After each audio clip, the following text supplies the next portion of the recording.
The trauma bay at Harlow Ridge Medical Center went absolutely silent the second the gurney crashed through the doors. A Navy SEAL, massive, bleeding through every layer of field dressing they'd wrapped him in, hit the table with a sound like something final. Doctors were already shouting. Nurses were already moving. And in the back corner of the room, half hidden behind a medication cart, stood Claire Voss, 32 years old, a ward nurse nobody particularly noticed anymore. She wasn't shouting, she wasn't moving. She was staring at the entry wound on the man's left shoulder, and her face had gone the color of old concrete, because she knew exactly what that wound pattern meant. She'd seen it before, in a place she'd spent years trying to forget. Before we go any further, if you're the kind of person who needs to know how this ends, hit that subscribe button right now and turn on notifications, because this story is going to take you somewhere you did not see coming. Drop a like if you're already hooked, and tell me in the comments, what city, what country are you watching from? I want to see exactly how far this one travels. Now, let's go back to the beginning. The rain had been coming down since 4 in the afternoon, which meant the ER at Harlow Ridge Medical Center was going to be a disaster by 6. Claire Voss had worked enough Tuesday evenings to know the pattern. Fender benders off Route 9, 2 or 3 elderly falls from the assisted living complex on Bridger Street, maybe a kitchen accident or a bar fight depending on whether the college crowd started early. She'd been pulling Tuesday-Thursday doubles for the past 8 months, mostly because she needed the hours and partly because she'd run out of good reasons to go home to a quiet apartment and a television she barely watched. She was restocking the supply cabinet in Trauma Bay 2 when Marlene from Triage stuck her head through the curtain. They're bringing in a bad one. Civilian transport, military involvement, ETA 4 minutes. Claire didn't look up from the shelf. What kind of bad? The kind where someone already called Dr. Ashworth at home. That made her pause. Richard Ashworth was the ER director, and he did not come in on his off nights for minor trauma. He came in when something was going sideways in a way that could end careers. Claire set down the box of saline flushes she'd been sorting and pulled the curtain open. The trauma bay was already reorganizing itself around the incoming, nurses pulling equipment, a respiratory tech wheeling in the ventilator, one of the residents checking the defibrillator pads with the focused urgency of someone who'd been told this mattered. Claire moved to the corner near the medication cart, out of the direct traffic flow, and waited. She had a habit of waiting in corners. People had commented on it over the years, and not kindly. "You're always hovering," one of the senior nurses had told her once, back when Claire still tried to explain herself. She'd stopped explaining. Hovering was what they called it when someone quiet paid close attention. She'd decided she could live with that. The doors came open at 6:14 p.m. The man on the gurney was large, not gym large, but the kind of large that came from years of load-bearing, from carrying weight across difficult ground. His face was gray under the trauma bay lights, and his field dressings were soaked through in 3 places, the dark red gone almost black at the edges. 2 men in civilian clothes walked alongside the gurney with the controlled urgency of people trained not to run. They weren't paramedics. Claire clocked that immediately. Wrong shoes, wrong posture, wrong way of scanning the room. The lead paramedic was already talking before the gurney stopped moving. 34-year-old male, gunshot wound left shoulder, through and through suspected, possible pneumothorax. BP was 90/50 in the field. We've got 1 large bore IV running wide open. Dr. Ashworth walked in 40 seconds later, still buttoning his jacket, and took over the room the way he always did, loudly. "Let's get a chest x-ray, get me a CBC and BMP. Someone get the thoracic resident down here." He moved to the head of the gurney and looked at the patient's face, then at the dressings, then at the 2 men in civilian clothes. "Who are these people?" "Federal escort," one of them said, and showed identification Claire couldn't read from where she was standing. Ashworth looked at the ID, looked at the man, and made the precise expression Claire had seen him make 100 times. The one that meant, "This is complicated, and I don't like complicated." "Fine. Everyone else, you're in the hall." The 2 men stayed. The paramedics stepped back. The trauma team closed in around the table. Ashworth, the second-year resident named Marcus Hale, 2 nurses Claire knew by sight, but not well, and the respiratory tech. Claire stayed in her corner. Nobody told her to leave. Nobody acknowledged she was there. That was how corners worked. She watched them work. For the first 3 minutes, it looked standard.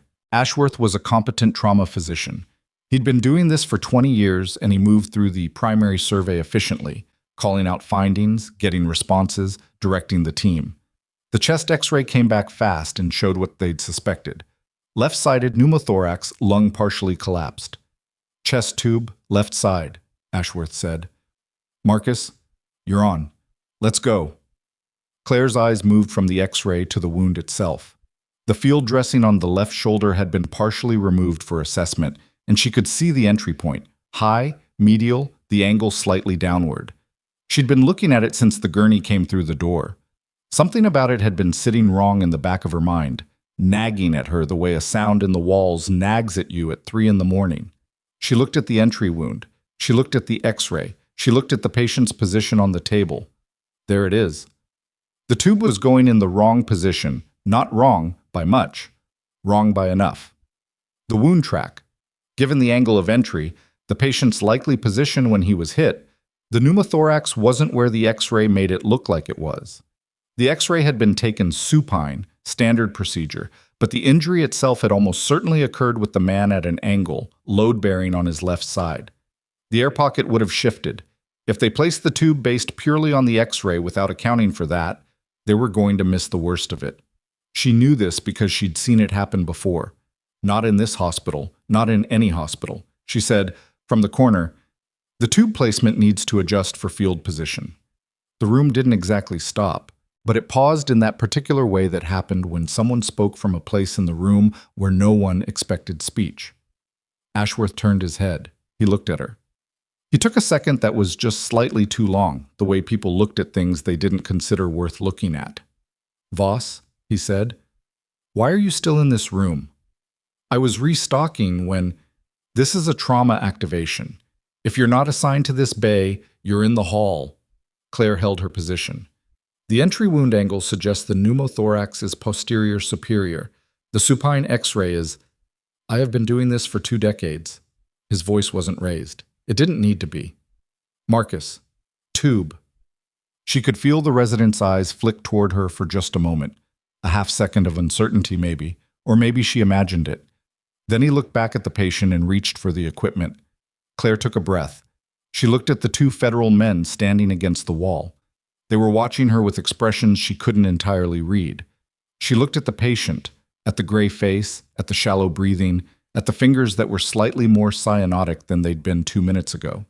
She said very clearly, if you place it in the standard second intercostal space, anterior, you're going to miss the pocket. This patient is going to decompensate.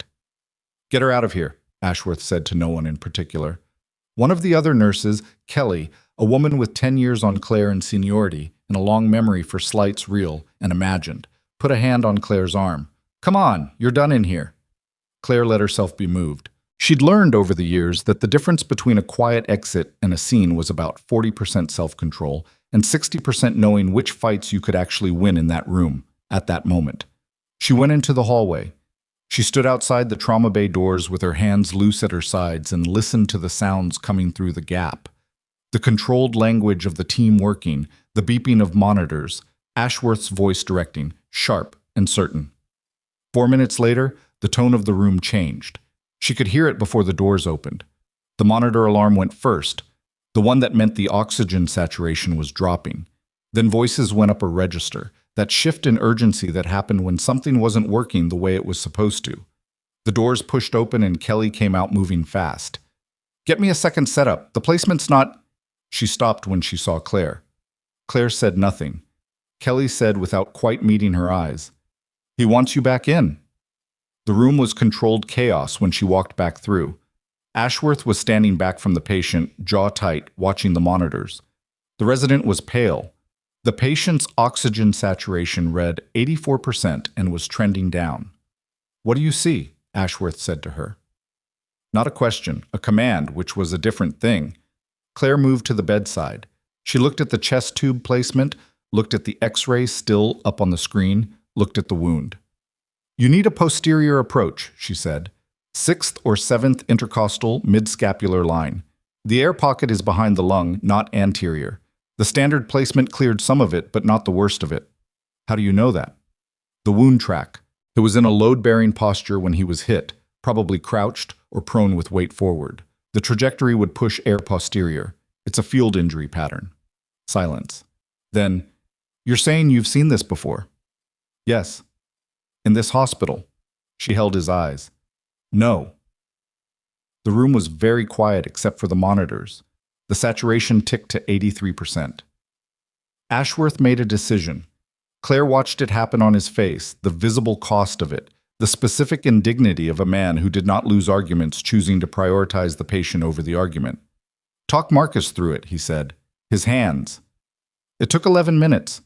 Claire stood at Marcus's shoulder and described each step in a low, calm voice. And Marcus did exactly what she said, and his hands were steadier than she'd expected from a second year. When the tube was repositioned correctly, the change in the patient was audible. The respiratory cycle smoothed out. The saturation climbed. The monitors stopped their alarming. 98%. The number sat there on the screen like a small, uncomplicated fact. Nobody said anything for a moment. Then one of the federal men, the taller one, dark jacket, early 50s, with the kind of stillness that came from a very specific type of training, stepped forward from the wall. Where did you learn that procedure? His voice was neutral, careful. Claire turned to look at him. Field trauma protocol. That's not in any civilian curriculum I know of. No, she said. It's not. The man looked at her for a moment that lasted slightly too long. Your name? Claire Voss. I'm a nurse here. He looked at Ashworth, then back at her. Then he said, to the other federal man, Get Reyes on the phone. And something about the way he said it made the back of Claire's neck go cold. She returned to the patient. He was breathing steadier now, color coming back to his lips. The monitors held. She checked the tube placement, checked the IV site, checked the dressing on the shoulder wound, and noted the characteristics she'd been observing since the gurney came in. The entry, the angle, the unusual bruising pattern around the wound margins that didn't quite match a standard ballistic trajectory. She'd been in enough field situations to know what that pattern suggested. She'd spent years trying to not know things like that, and the knowledge had refused to go away. The patient's hand moved. It happened without warning. The fingers curled, then the whole arm shifted, and before Claire could process it fully, his hand had closed around her wrist. Not hard, just present. A grip that said, I am still here. She looked down at him.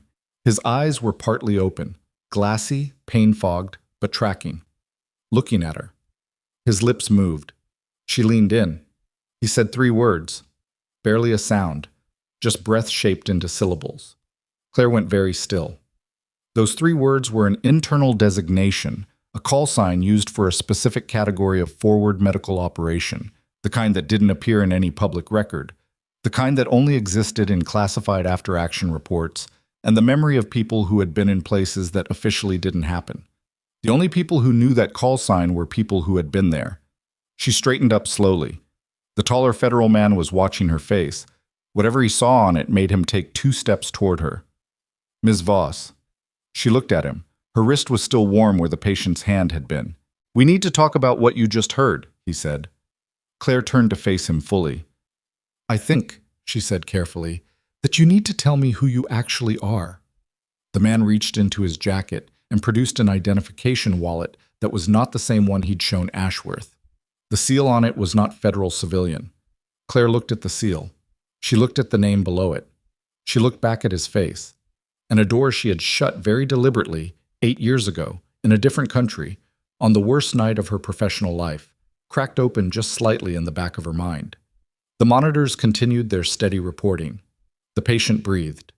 The rain kept hitting the windows of Harlow Ridge Medical Center, and the hallway outside was full of ordinary hospital noise, and Claire Voss stood in the middle of the trauma bay holding very still while everything she'd spent nearly a decade building around herself began to develop fractures at the edges.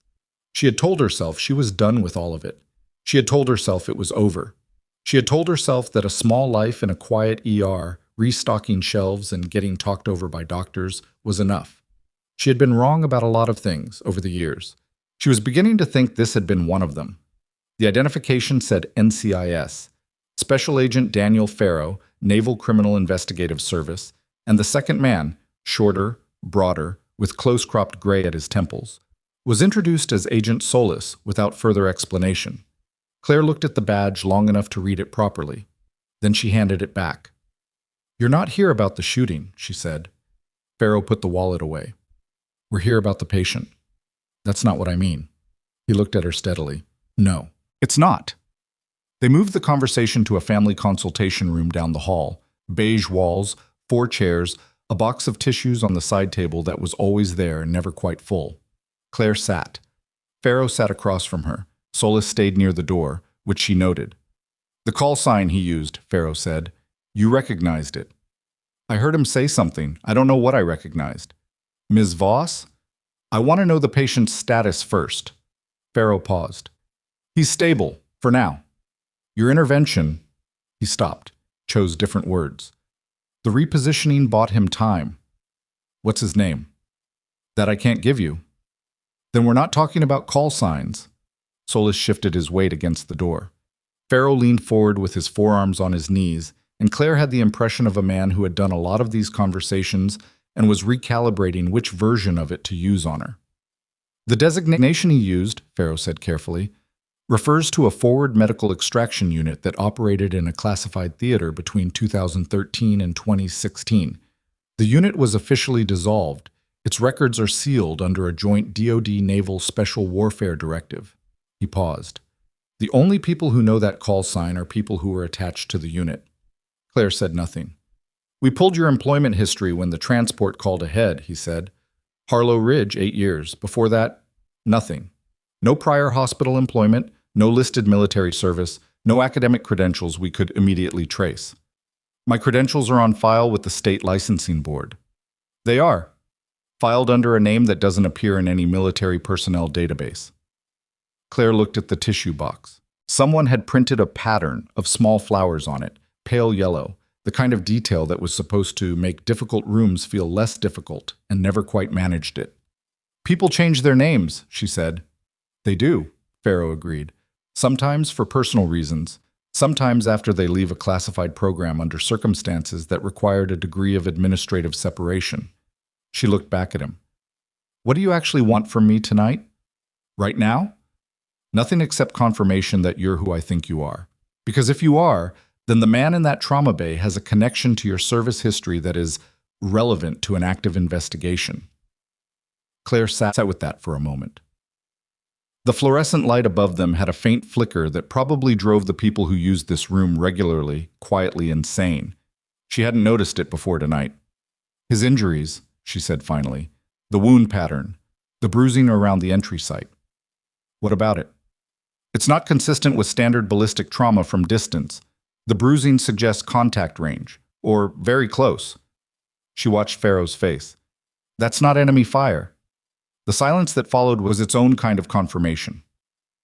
"The investigation is ongoing," Farrow said. "Someone shot him from close range and made it look like field engagement." "Ms. Voss, that's what you're not telling me." Farrow looked at Solis. Something passed between them. Not words. Just the particular economy of 2 people who had been working together long enough to communicate in fractions. "We'd like you to stay available," Farrow said. "Don't discuss the patient, the call sign, or this conversation with anyone at this hospital." Claire stood. "I have a shift to finish." "Of course." She was at the door when he said behind her, "The unit's records, the ones that are sealed, there's a field medic listed in the archive deployment rosters. Call sign Wren." He said it quietly, not as an accusation, almost careful. "She was listed as administratively separated in 2016 after a mission in which 4 personnel were killed and the medical records from the incident were never fully reconciled." Claire's hand was on the door handle. She didn't turn around. "I hope you find what you're looking for," she said, and walked back into the hallway. The ER had the particular energy of a Tuesday night that had been interrupted by something significant and was now trying to resume its ordinary rhythm. A man with a hand wrapped in a dish towel was waiting in triage. A child in a yellow raincoat was crying somewhere near the waiting area entrance. The overhead lighting was the same institutional pale it always was, and the floor squeaked in the same place it always squeaked, just past the nursing station on the left. Claire walked back to the nursing station and picked up the chart she'd been holding before any of this started. She stood there for a moment, looking at it without reading it. Marlene appeared at her elbow. "What was that about?" Federal escort protocols, patient privacy. Marlene looked at her sideways. Marlene had been working this ER for 19 years and had the specific instinct of someone who had processed a great deal of incomplete information. You okay? Fine, Claire said, which was the answer she gave when the true answer was complicated and the hallway was not the place for it. She went back to work. For the next 2 hours, she did what she always did. She moved through the ER with the efficient, slightly invisible competence that nobody particularly noticed until it wasn't there. She caught a medication error in a chart that wasn't hers. She helped a frightened elderly man understand his discharge instructions in terms his son could follow. She restocked what needed restocking and flagged what needed flagging and did not think, as much as possible, about the consultation room or the tissue box with the yellow flowers, or the word that the man on the trauma table had exhaled against her ear like a password to a room she'd locked from the inside. She was nearly managing it when Richard Ashworth found her. He came around the corner of the supply corridor with the energy of a man who had been building towards something for an hour and had finally decided to discharge it. I need a word. Claire set down the IV bag she was carrying. Okay. Not here. He tilted his head toward his office. The office was small and over-organized in the way of someone who used neatness as a management strategy. Ashworth closed the door and turned to face her without sitting down, which told her this wasn't going to be a long conversation in the productive sense. What you did in that trauma bay, he said. The patient is stable. That's not... He stopped. Started again with the visible effort of someone choosing words carefully for legal rather than personal reasons. You interrupted an active resuscitation. You contradicted attending physician judgment in front of a team. You provided unsolicited procedural direction to a resident. Claire waited. I understand the outcome was... He pressed his lips together. The outcome was what it was. But what you did created significant liability exposure for this department, and it is not something I can simply overlook. He would have died, Claire said. With the anterior tube placement, he would have continued to decompensate. The posterior pocket would have compressed the, I am aware of the anatomy. Thank you. Then you understand why I said what I said. What I understand is that you are a floor nurse with no documented critical care specialty and no business making procedural calls in a trauma activation that you weren't assigned to. His voice had the flatness of someone who had arrived at a position and was not moving from it. I'm putting you on administrative review. Pending that review, you're off trauma bay assignments. Claire looked at him for a moment. The fluorescent light in here didn't flicker. It was very steady and very bright, and it showed everything exactly as it was. Fine, she said. That's all. She picked up her bags from where she'd set them in the hallway and went back to the rest of her shift. The thing about being removed from trauma assignments was that it happened to her in increments over the next 40 minutes, rather than all at once. A word from Kelly, a rerouted chart. The quiet and specific experience of people arranging their movements around you in a way that communicated your new status without requiring anyone to say it directly.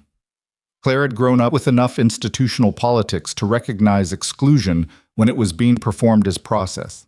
She kept moving. She kept working. She was good at continuing in the face of people deciding she didn't count. She was in the break room at 11:15, eating half a sandwich she'd brought from home and staring at the middle distance when Marcus Hale came in. I was still in his scrubs, and he had the look of someone who had been composing what he wanted to say for a while. He poured coffee he probably didn't need and stood with his back against the counter.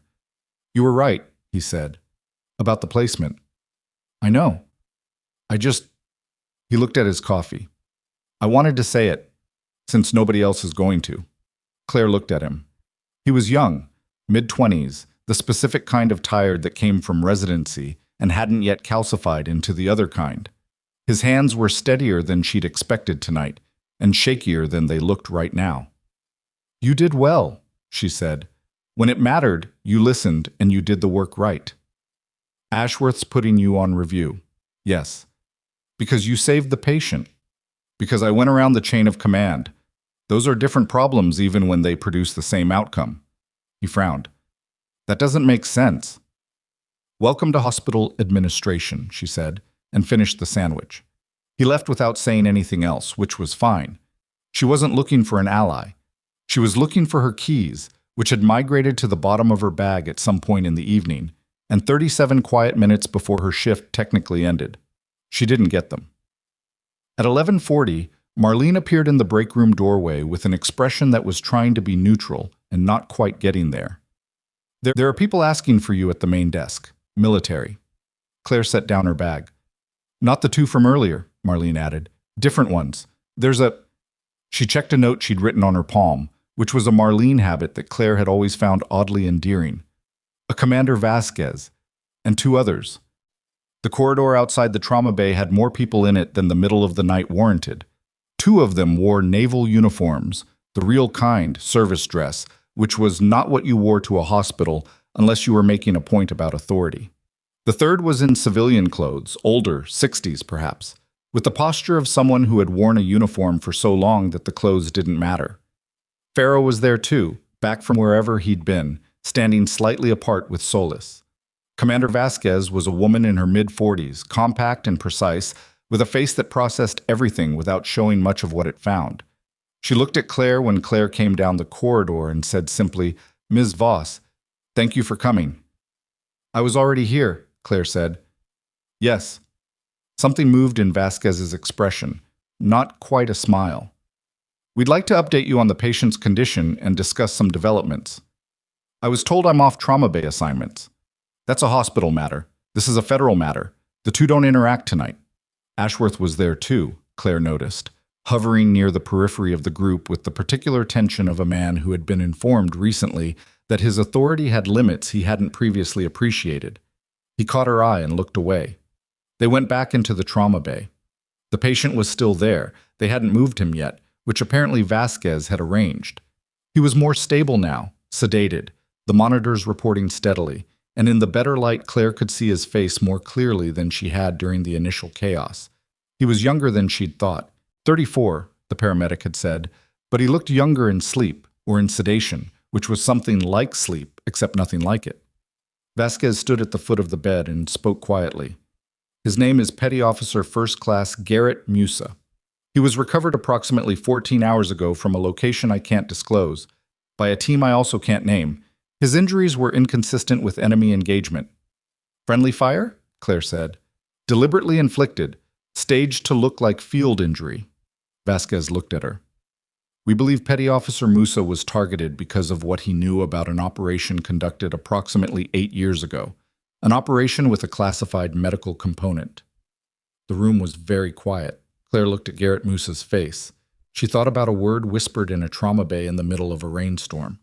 She thought about a door cracking open in the back of her mind. "What operation?" she said, even though she had already begun to know. "The one you were attached to," Vasquez said. "As Wren." Pharaoh from the corner. "We know who you are, Ms. Voss. We've known since the transport called ahead with the patient profile. Your record, your real record, is still active in a sealed naval special warfare file. Administratively separated doesn't mean erased." Claire looked at her own hands for a moment. They were completely steady. She'd always had steady hands, even when everything else was not. "What do you need from me?" "Right now, we need to understand what Petty Officer Musa may have communicated to you when he made contact. He said 3 words. Which were?" She looked at Vasquez. "The unit call sign. The one for forward medical extraction. The one that was supposed to be classified." "He recognized you," Vasquez said quietly. It wasn't a question. "He must have seen my face when they brought him in." Claire paused. "Or he saw my name tag. Or both." Vasquez moved around the side of the bed and stood looking at Musa's face with an expression that was genuinely difficult to read. Concern, perhaps, or something older than concern. "He was trying to tell you something specific. The call sign wasn't just recognition, it was a message." "What kind of message?" "That's what we need to determine." Vasquez looked back at Claire. "The operation from 2016, the one in which 4 personnel were killed. The medical records from that incident were sealed pending investigation. The investigation was closed without resolution. The closure was approved by a senior defense contractor with oversight authority at the time." Something tightened in Claire's chest. Very quietly, very specifically. "Who?" Vasquez hesitated. It was Pharaoh who answered. "His name is Warren Stoll. He held a DoD medical oversight contract from 2014 to 2018. He currently serves as an independent consultant to several private military healthcare providers. He paused. Including Harlow Ridge Medical Center. The monitors continued their steady reporting. Claire stood very still and let that information settle into the existing architecture of the evening. The wound pattern, the call sign, the federal identification, Ashworth's careful choice of words when he'd threatened her review. She thought about the fact that Ashworth had called Stoll's name twice in meetings she'd attended over the past year, in the context of accreditation and trauma protocol consulting. She thought about the fact that she'd never had reason to attach significance to it. She thought about 2016. She thought about what she'd seen. She thought about why she'd left. Stoll has been here, she said, in this hospital, recently. Farrow's expression shifted, just slightly. When? Consulting visit, 6 weeks ago, maybe 7. He sat in on a trauma protocol review. She paused. I was in the room. I didn't know who he was. Solis was writing something. Vasquez and Farrow exchanged a look. He may have known who you were, Vasquez said carefully. If my record is sealed, sealed doesn't mean inaccessible to someone with the right clearance level and the right motivation. Vasquez's voice was even, clinical, the voice of someone delivering information they'd had time to process. If Stoll identified you 6 weeks ago and subsequently learned that Petty Officer Musa was alive and talking, he would have had reason to take action. The shape of it was becoming visible now, the way shapes became visible when your eyes adjusted to a specific kind of dark. Claire had spent 8 years telling herself she was finished with shapes like this. She had been wrong, apparently, in the way that people were wrong when they believed that the past had a fixed location and stayed in it. He arranged the transport, she said, the shooting. He arranged for Musa to be brought here specifically. We don't have confirmation of that yet. But you think it. Vasquez said nothing, which was a different thing from disagreement. If Musa was brought here intentionally, Claire stopped, started over.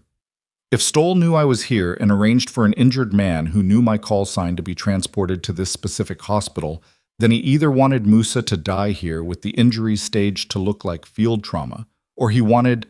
She stopped again. Or he wanted to see what you would do, Farrow finished quietly. Whether you'd surface, whether you'd react in a way that confirmed you knew something. The break room, the supply corridor, the corner of the trauma bay where she'd stood and said, clearly and on record, the tube placement needs to adjust for field position. The thing she'd said out loud in front of a room full of people because a man was dying and she'd known how to save him, and she'd said it. She had surfaced, exactly the way someone would surface if they recognized a wound pattern, because they'd treated wounds like it in a place that officially didn't exist. Where is Stoll now? She said. That's what we're working on establishing. Claire looked at Garrett Musa. His chest rose and fell with the steady assistance of the ventilator. He had almost died twice tonight, once in the field and once on this table.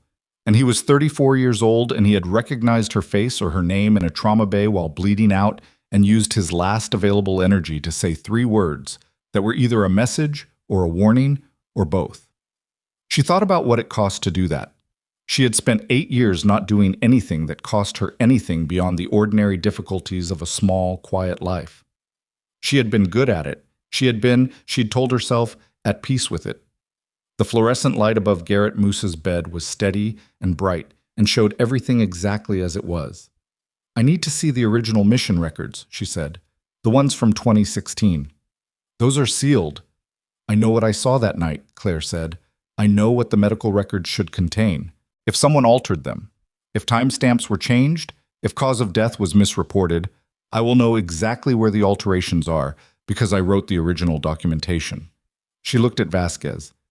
You need someone who can verify the tampering. I'm the only person left who can.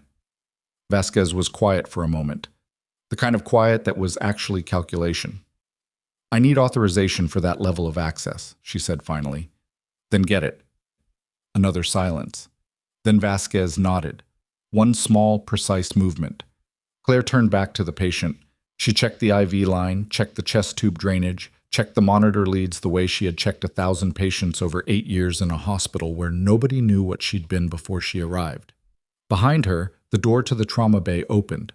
Solis stepped out, already on his phone. Farrow stayed. He was looking at her with an expression she hadn't seen on him yet, something that wasn't quite professional neutrality. something closer to the specific regard of someone who has been looking for a person for a long time and has now found them. The unit, he said. The 4 personnel who died in 2016. Were you there when it happened? Claire kept her hands on the IV line. Yes. And after, you left the program, changed your name, built a new record, disappeared into civilian life. Yes. Why come back to medicine? She looked at Garrett Moose's face, at the monitors, at the chest tube doing the job it was supposed to do, now that it was in the right place. Because it's the only thing I'm good at, she said, which was true, and also not the complete answer, and she didn't think Pharaoh needed the complete answer tonight. He seemed to accept it. He moved toward the door. One more thing, he said, hand on the frame. The consulting visit 6 weeks ago, Stoll's visit to the hospital. Do you remember if he attended any specific department briefings? Anything related to trauma protocols or medical record systems? Claire thought back. She had a good memory. She'd always had a good memory. It was sometimes a liability, the way useful things sometimes were. He sat in on the EMR migration presentation, she said slowly. The hospital has been transitioning to a new electronic record system. Stoll was there when they discussed archive integration, how historical patient records would be imported. Pharaoh went very still. He asked questions, Claire continued, about the archive timeline, about which records would be accessible during the transition window and which would be held in the legacy system. She paused. I thought it was just due diligence, consulting thoroughness. It wasn't, Pharaoh said. He left. Claire stood alone in the trauma bay with Garrett Moose and the sound of machinery doing the work that bodies sometimes couldn't do on their own. And she thought about a transition window in a hospital's electronic record system. And she thought about a consultant who knew exactly which records to look for and when they'd be accessible. And she thought about 8 years of sealed files that had apparently not been sealed quite well enough. Her phone buzzed in her pocket. She pulled it out. Unknown number, which she didn't answer as a rule. She answered it, static. Then a voice she did not recognize, low, male, unhurried. You should have stayed in your corner, Wren. The line went dead. Claire lowered the phone slowly. On the monitor beside her, Garrett Moose's heart rate had ticked up 3 beats per minute, a small change, the kind that happened when sedation shifted or pain crept through the edges. His eyes didn't open. His face didn't change, but his right hand resting at his side had curled into a fist. Claire put her phone back in her pocket. Someone knew she was here. Someone knew her call sign. Someone knew her phone number, which meant someone had access to records that should have been inaccessible.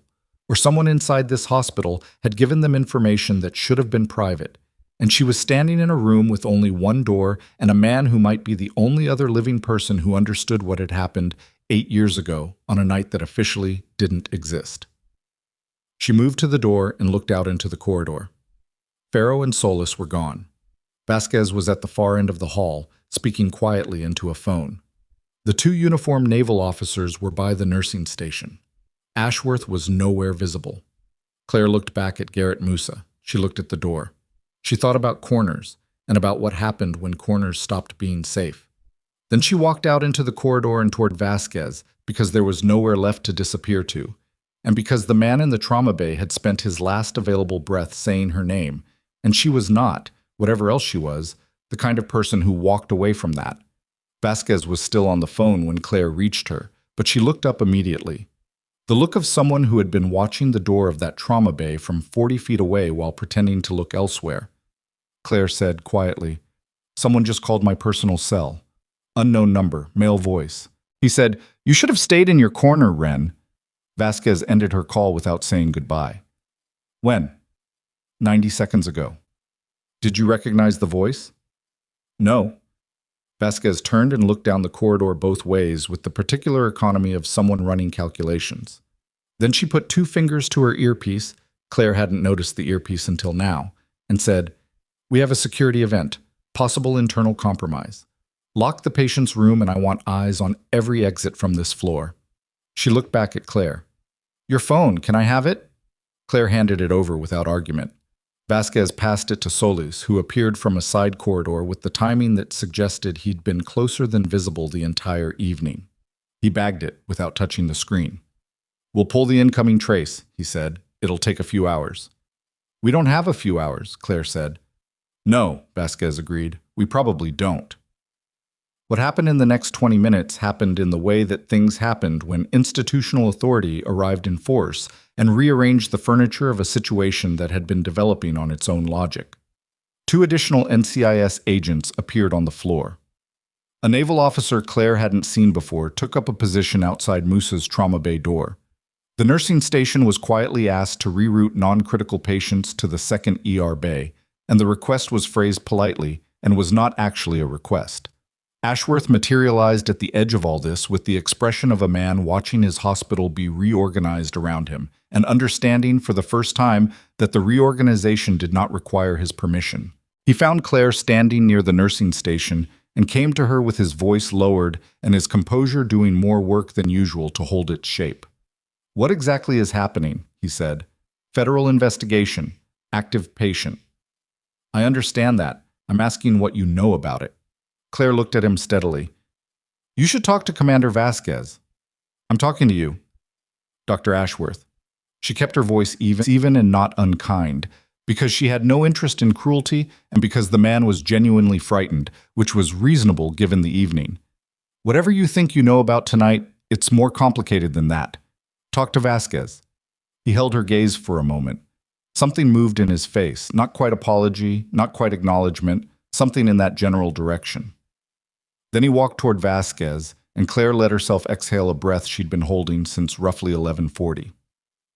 Farrow came back at 10 past midnight. He had been somewhere, outside the hospital, from the look of it, still damp at the shoulders from the rain that was apparently still coming down. He went directly to Claire. Stoll is in the building, he said. The floor tiles were the same pale gray they'd always been. The overhead lights were the same. The sounds of the hospital were the same. None of it felt the same. He's in the building right now, Claire said. Security badge records show he used a consultant access code to enter through the administrative wing entrance at 11:52. That's 12 minutes after Musa was stabilized and 12 minutes after I walked out of that consultation room. Claire thought about it. He's been watching the hospital. He knew when Musa arrived. He waited to see how the night developed. That's our read. He called me to see if I'd run. Farrow nodded once. If you'd left the building after that call, he'd know you were scared, and he'd know you had something to hide. If you stayed, he'd know I was operational. She paused. Either way, he gets information. He's testing you the same way we think he tested Musa, seeing how much you know, how you react, whether you can be managed or whether you're a problem that needs to be... Farrow stopped. Solved, Claire finished. The words sat between them for a second. Where is he now? She said. We're locating him. Building security is cooperating, but the administrative wing has limited camera coverage and he knows this building's layout. He's been here often enough. Claire thought about the EMR migration presentation, about Stoll sitting in a conference room asking careful questions about archive integration timelines, about the particular kind of person who did reconnaissance while appearing to do due diligence. He's going for the records, she said. Farrow's expression shifted. The hospital's legacy medical archive is in the administrative wing. The transition window is still open. They haven't fully migrated yet. If he has consultant access and he knows the system, he can get into the historical import queue. She was already moving as she said it. If the 2016 mission records were ever linked to this hospital, if any of the casualties from that night were ever treated at a civilian facility in this network, if there's any chain of custody in the electronic record, he could alter or delete them before we pull them as evidence. Or he already has, and he's here to make sure the backup copies go the same way. Farrow was on his earpiece before she finished the sentence. Claire didn't wait for the conversation to conclude. She knew where the administrative records room was because she'd been directed there twice in 8 years for credentialing audits, and because she paid attention to the layout of places she spent time in, which was a habit she'd developed in a different context and had never managed to stop. The administrative wing at Harlow Ridge was connected to the main ER building by a corridor that was deliberately low traffic, beige and quiet and lined with the kind of institutional art that nobody had chosen specifically and nobody would choose to remove. Claire moved through it at a pace that was not quite running, which was a distinction that mattered in a hospital at midnight, because running in corridors produced responses from security, and responses from security produced delays. Pharaoh caught up with her 15 seconds in, with Solace 30 seconds behind that. "You don't go in first," Pharaoh said. "I'm not armed," Claire said. "I wasn't planning to." "Then why?" "Because if he's in that room and your people burst in, he destroys whatever he's working on and we have nothing. But if I walk in—" She didn't finish the sentence. "He'll talk to you." "He called me. He wants to talk to me. He's been managing this situation for 8 years, and I'm the variable that just became visible." She kept moving. "Let me go in first. Give me 90 seconds. "That's not 90 seconds. Pharaoh made a sound that wasn't agreement and wasn't refusal. She took it as the former. The records room was at the end of the administrative corridor, behind a door with a keypad entry. The keypad was showing a green light, which meant it had been accessed recently and the session was still active. Claire pushed the door open and walked in. The room was what records rooms always were: shelving units, aging hardware, the particular smell of paper that had been slowly digitized and never quite let go of its physical form. The banks of server units along the back wall were the newer edition, installed 6 months ago when the EMR migration started. Most of them were dark. One terminal in the far corner had its screen lit. Warren Stoll was standing at it. He was older than any photograph would have shown her, mid-60s, heavy through the shoulders, with hair that had gone the specific silver of someone who had spent their career indoors exercising authority rather than anything else. He was wearing a visitor badge and a jacket that cost more than a week of Claire's take-home pay, and he was looking at the terminal screen with his right hand on the keyboard and his left hand at his side. And when the door opened, he turned around with the particular unhurriedness of someone who had already decided how to handle whatever walked in. He looked at her. His expression did something complicated that resolved into something that was almost satisfaction. Almost, but not. Wren, he said. Not a greeting, an identification. "I don't use that name anymore," Claire said. "No, you use Voss. Claire Voss, RN. He said it with the faint quality of a person reading a file, which he had been, probably, for longer than tonight. 8 years is a long time to stay invisible. You were good at it. I wasn't trying to be found. No." He glanced back at the terminal screen. "But here you are anyway." Claire took 3 steps into the room, which put her closer to him without being close enough to matter tactically. She was aware of the distance, aware of the door behind her, aware of the fact that Pharaoh was in the corridor counting seconds. "What are you doing?" she said. "Correcting a filing error." "Those are federal evidence records. These are hospital records, private medical archive." He turned back to the screen and typed something. The 2016 incident documentation was improperly linked to this facility's network during the migration process. "I'm severing the link. Standard data hygiene." "You're destroying evidence." "I'm managing a liability." His voice was absolutely even, the voice of someone who had been having arguments about this for 8 years inside his own head and had won all of them. The records from that night were always ambiguous. The investigation closed without resolution for a reason. "The investigation closed because you controlled the closure." He stopped typing, turned back to face her fully. "The 4 people who died that night," Claire said. Her voice was steady because she needed it to be, not because it was easy. "The cause of death in the official record was listed as enemy engagement. That's not what happened." Stoll looked at her for a long moment. "You were a medic," he said. "You understood the situation." "I understood that 2 of those casualties had wounds in consistent reported contact. I documented it. I submitted the report through proper channels." She took another step. "The report disappeared." "The report was reviewed and assessed as inconclusive." "By you." He said nothing. "I left because I knew what I'd seen and I knew no one was going to act on it, and I knew staying would make me a liability." She was closer to him now, close enough to see the specific quality of his eyes, which were not cold. That would have been simpler.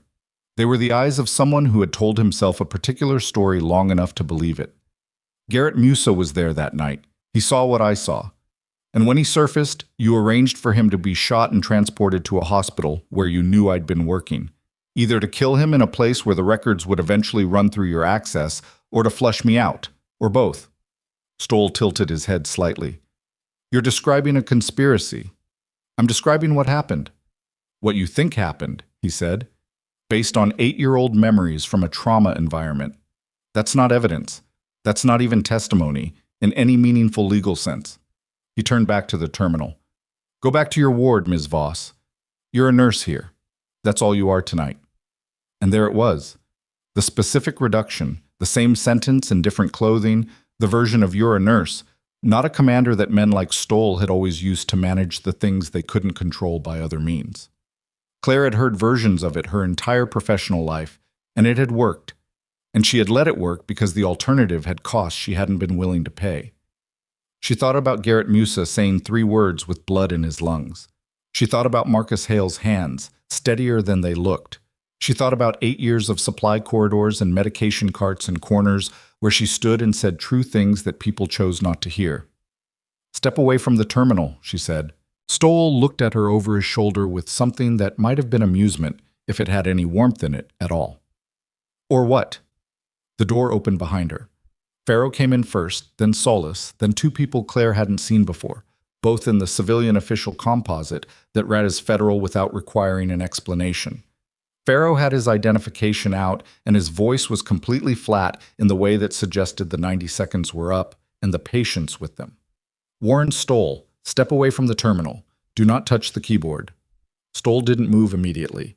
He was a man who had spent a career being the person in rooms who did not move when other people told him to. Claire watched him calculate the length of the room, the number of people between him and the door, the state of the terminal screen, what he had and hadn't managed to complete before the door opened. Then he stepped back. 1 step. Slowly, with his hands coming away from the keyboard in a way that managed to communicate that this was a choice and not a compliance. Solis was at the terminal in 4 seconds flat, hands in gloves, working. Claire looked at the screen from the distance she was standing at and could see a file directory. Deep in an archive subfolder, timestamp 2016. A deletion prompt was open on screen. The progress bar was at 61%. Solis looked at Farrow. He got partway through. Can you recover it? Some, maybe most. Solis's voice was carefully non-committal in the way that meant he didn't want to promise anything he couldn't deliver. Farrow looked at Stoll. Warren Stoll, you are being detained for questioning in connection with the falsification of federal military medical records, obstruction of a Naval Criminal Investigative Service inquiry, and suspected conspiracy to commit. I want my attorney, Stoll said. His voice was exactly the same as it had been. That was, Claire thought, either composure or sociopathy, and the line between the two was sometimes narrower than it should be.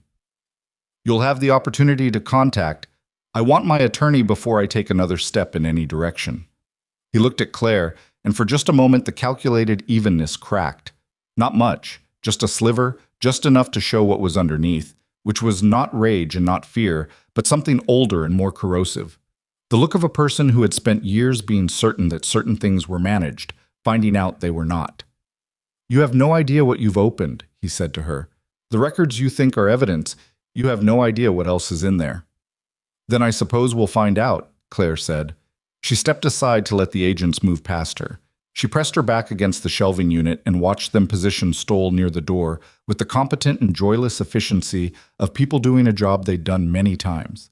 She watched Solis work at the terminal, careful, methodical, the focused movements of someone who understood that what was on that screen was fragile and time-sensitive. Her hands were still steady. She was aware of this in the way she'd been aware of it every time it mattered, not with pride, just with recognition. Some things about a person persisted regardless of what the person built around them. Farrow stopped beside her on his way to the door. We'll need your formal statement. Tonight, if possible. I know. The records, what Solis can recover. We'll need you to review them, to identify alterations. I know, she said again. He nodded and kept moving. Claire stayed in the records room while the agents took Stoll out, while Solis continued working at the terminal with a portable drive and a focused silence, while the corridor outside became briefly, and then less briefly, the controlled activity of a federal operation finding its footing. She stayed because she wasn't sure where else to go and because she wasn't ready to move yet, and because the room, despite everything, had a kind of exhausted quiet in it now that she hadn't expected, and that she found she needed for approximately 90 seconds. She looked at the server units. She thought about 8 years of records accumulating in systems like this one, her credentialing documents, her patient notes, her incident reports. The careful paper architecture of a life rebuilt from a different material. It had been solid enough. She had done good work inside it. That was real, regardless of what else tonight was. She pushed off the shelving unit and went back into the corridor. The immediate operational energy had redistributed itself. Some toward the elevator, some toward the exits, some toward the communication channels that federal investigations fed on. Vasquez was at the nursing station end of the corridor with her phone to her ear and her free hand making the small, precise gestures of someone directing people remotely. She saw Claire and held up one finger. A minute. Claire waited. The minute became 4. She was accustomed to waiting. She stood in the corridor of the administrative wing of Harlow Ridge Medical Center at 12:40 in the morning, and she watched the institutional lights do what they always did. And she thought about Garrett Musa on a table in the trauma bay, breathing with assistance from a machine, while the reason he'd nearly died was being walked toward an elevator in a building Musa had never known existed. A door at the far end of the corridor opened. It wasn't one of the agents. It wasn't Vasquez's people. It was Ashworth. He was in his jacket still, and he looked like a man who had spent the last hour being talked to by people above his pay grade in ways that had comprehensively rearranged his understanding of the evening. He walked toward Claire with the slightly diminished bearing of someone who had recently been informed of the limits of their own authority. He stopped in front of her. He didn't say anything for a moment. "The administrative review," he said finally. "I'm putting it on hold pending the outcome of the federal inquiry." Claire nodded. "I owe you." He stopped, started differently. "What you did in that trauma bay, the tube placement. If you hadn't—" He stopped again. He was not a man who easily dismantled his own sentences, and she could see the specific effort it was costing him. "You were working with the information you had," she said. "Not generously, just accurately. You didn't know what I knew. You tried to tell me. Yes. And you made a call based on your training and your authority and your read of the situation."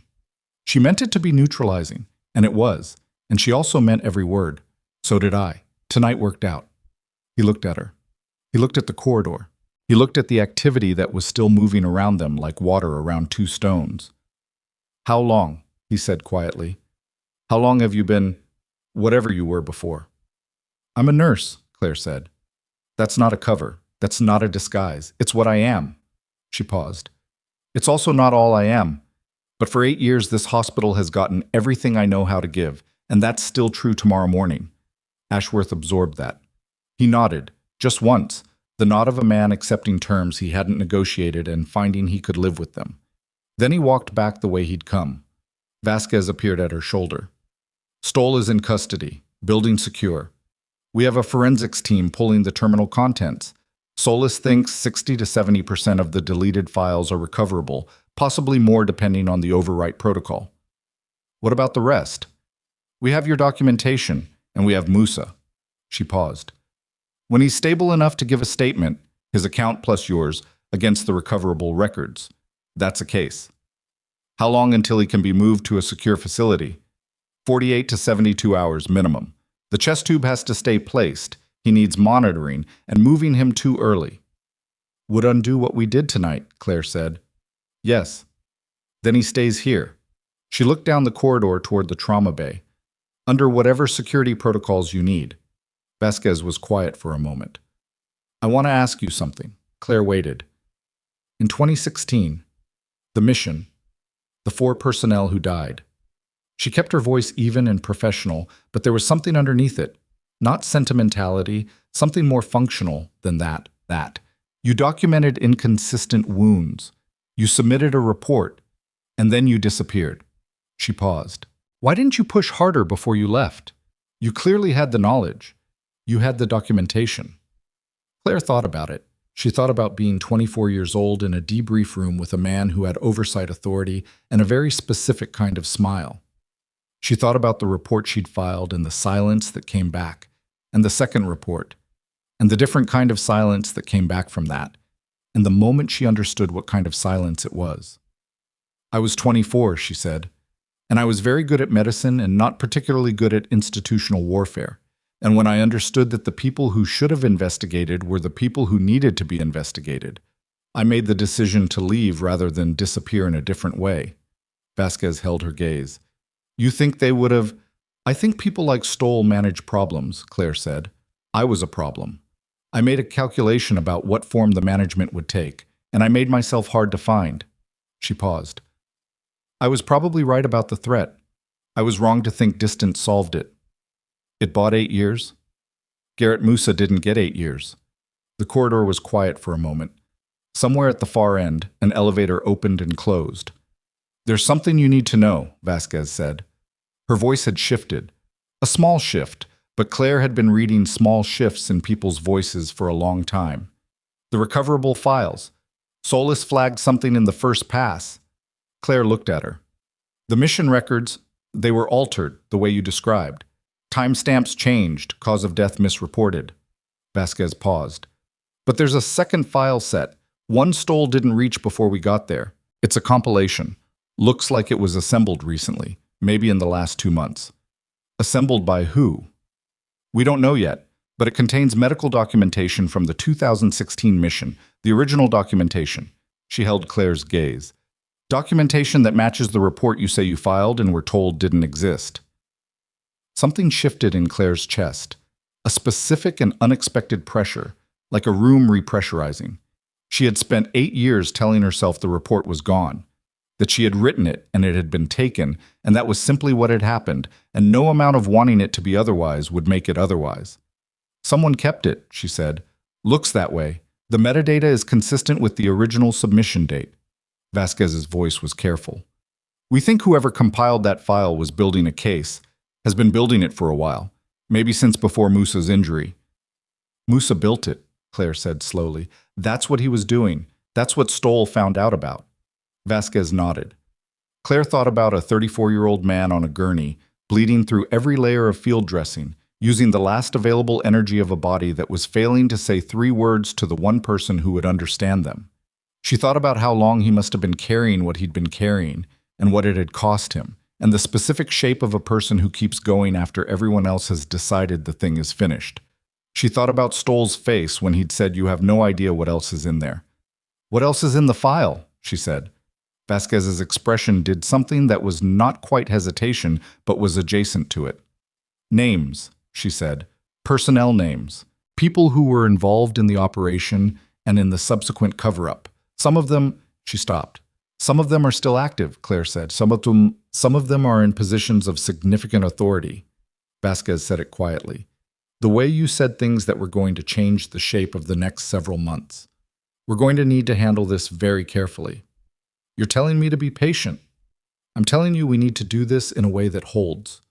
Vasquez held her gaze. "You've waited 8 years. I'm asking for 48 more hours." Claire looked at the doors of the trauma bay at the end of the corridor.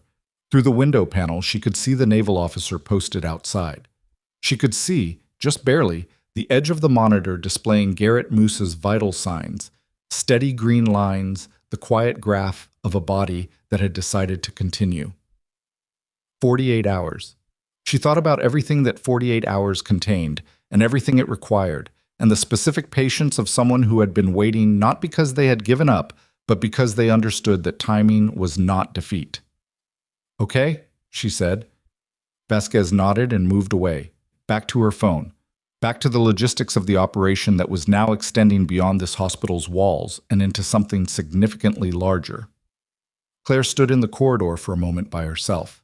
Then she turned and walked back toward the ER, back toward the nursing station and the triage board, and the man with the hand wound and the child in the yellow raincoat who had probably been discharged an hour ago. She was almost at the junction of the administrative and ER corridors when Solis appeared behind her. "Voss?" She turned. I was holding a tablet, and the look on his face was the specific look of someone carrying information they hadn't expected to find and hadn't yet decided what to do with. "The second file set, the compilation Musa built." He paused. "There's a document in it that's flagged separately, password protected, which is why it didn't get deleted with the rest. Stoll's deletion tool didn't read it as the same file type." "What kind of document?" "Medical, but not from 2016. He turned the tablet and held it out to her. "From 6 weeks ago. From this hospital. A clinical notation file. Claire looked at the screen. The notation was in standard clinical format: date, time, patient identifier, attending notation. The date was 6 weeks ago. The attending was listed as consulting physician. The patient identifier was a number she didn't immediately recognize. But the consulting physician field contained a name she did recognize. Her own. Her name.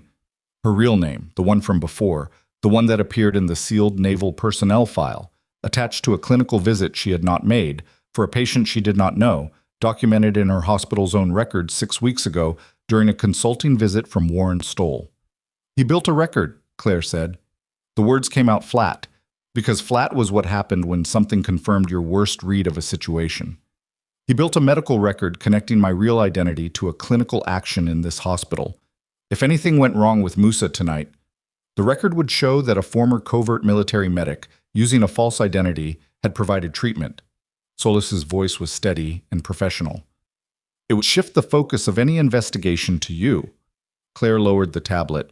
I wasn't just trying to silence you, Solis said. He was building the frame. She stood in this corridor junction with the ER noise on one side and the administrative quiet on the other, and she thought about what it meant to be in a building with a man who had spent the last 6 weeks constructing a version of this night in which she was the problem, the liability, the loose end that justified everything he'd done. She handed the tablet back to Solis. Can you prove it's fabricated? She said. Metadata, access logs, his own badge record from that day. Yes. He paused. But he must have known we'd find it eventually. He didn't expect to get caught tonight, Claire said. He expected to finish the deletion and walk out and have this in place as insurance, something to use if we ever got close enough to be inconvenient. She paused. He didn't expect Musa to make it through the night.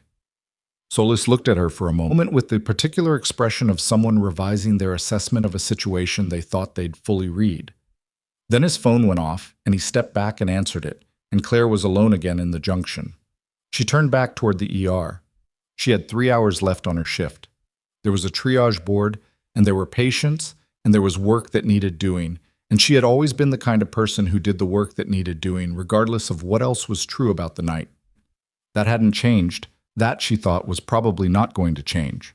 She was at the nursing station, pulling the triage board toward her, when Marlene appeared beside her with 2 cups of coffee and the expression of someone who had been watching the administrative wing corridor for 3 hours and had decided that questions could wait, but caffeine could not. She set a cup in front of Claire without saying a word. Claire picked it up. It was bad coffee, burned at the bottom of the pot, thin, the kind of coffee that existed in hospitals because something had to. She drank it anyway, standing at the nursing station with the triage board in front of her, and for approximately 45 seconds she let herself exist only in this small, ordinary moment, and not in any of the other moments that were stacking up around it. Then Marlene said quietly, "The patient, the one they won't let anyone near, is he going to be okay?" Claire thought about Garrett Musa's heart rate ticking upward on a monitor. She thought about a hand curling into a fist. She thought about a file of records that someone had spent months protecting at the cost of everything. "I think so," she said. Marlene nodded. She picked up her own coffee cup. She started to say something, stopped, and then said it anyway. "Whatever you did tonight, the thing with the chest tube, the federal people." She looked sideways at Claire, and her face was doing the thing it did when she was being sincere, which she usually covered with practicality because this was an ER and sincerity required bandwidth. "You were the same person before tonight, right?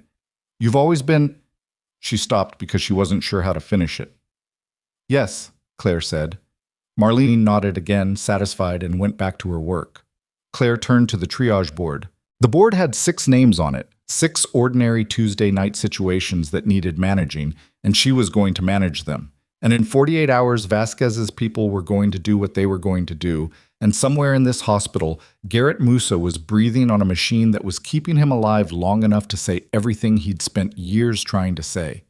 She picked up the first chart. She was 3 lines into the patient notes when the overhead paging system activated. Not the routine tone, but the emergency variant, the one that cut through everything, the one she'd heard enough times to know what it meant before the words came. Code Blue, Trauma Bay 1. Code Blue, Trauma Bay 1. Claire was already moving before the second repetition. Trauma Bay 1 was Garrett Musa's room.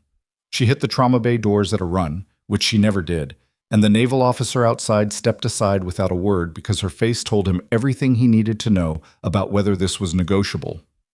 The room was already in motion. 2 night nurses and the on-call resident, a woman named Dr. Priya Sandhu, who Claire had worked with twice and found competent under pressure, were at the bedside. The monitor was alarming in the specific pattern of a heart that had stopped producing coordinated electrical activity. Ventricular fibrillation. The screen showed it clearly, the chaotic spiking of a rhythm that was movement without function. VFib, he's been down 40 seconds, Sandhu said, not to Claire specifically, to the room. Charging to 200. Claire was at the bedside rail. She looked at the chest tube, looked at the IV lines, looked at the monitor. The chest tube was intact, drainage appropriate. Nothing there that explained this. The IV lines were running. She looked at the fluid bag. She looked at the fluid bag again. The bag that had been hanging when she left, standard saline, she'd checked it herself, had been replaced. Different lot number. The drip rate looked the same, but the bag was newer and the label was slightly different in the way that things were slightly different when they came from a different batch or a different source. Hold CPR, she said. Sandhu looked up from the defibrillator. We're at 45 seconds. Hold for 10 seconds. Look at the IV bag. We don't have time to... Someone changed his IV bag. Claire's voice was flat and completely certain. Look at the lot number. It's not the same bag. The room went still for exactly 3 seconds. The specific stillness of a clinical team encountering information that didn't fit the pattern they were working from. Sandhu looked at the bag. She looked at the chart. She looked at Claire. Pull the line, Claire said. Pull it now and push 2 of epi and charge again. Sandhu made the decision in the time it took to exhale. Pull the line. Someone get me a fresh bag from the sealed stock, not from this room. Go.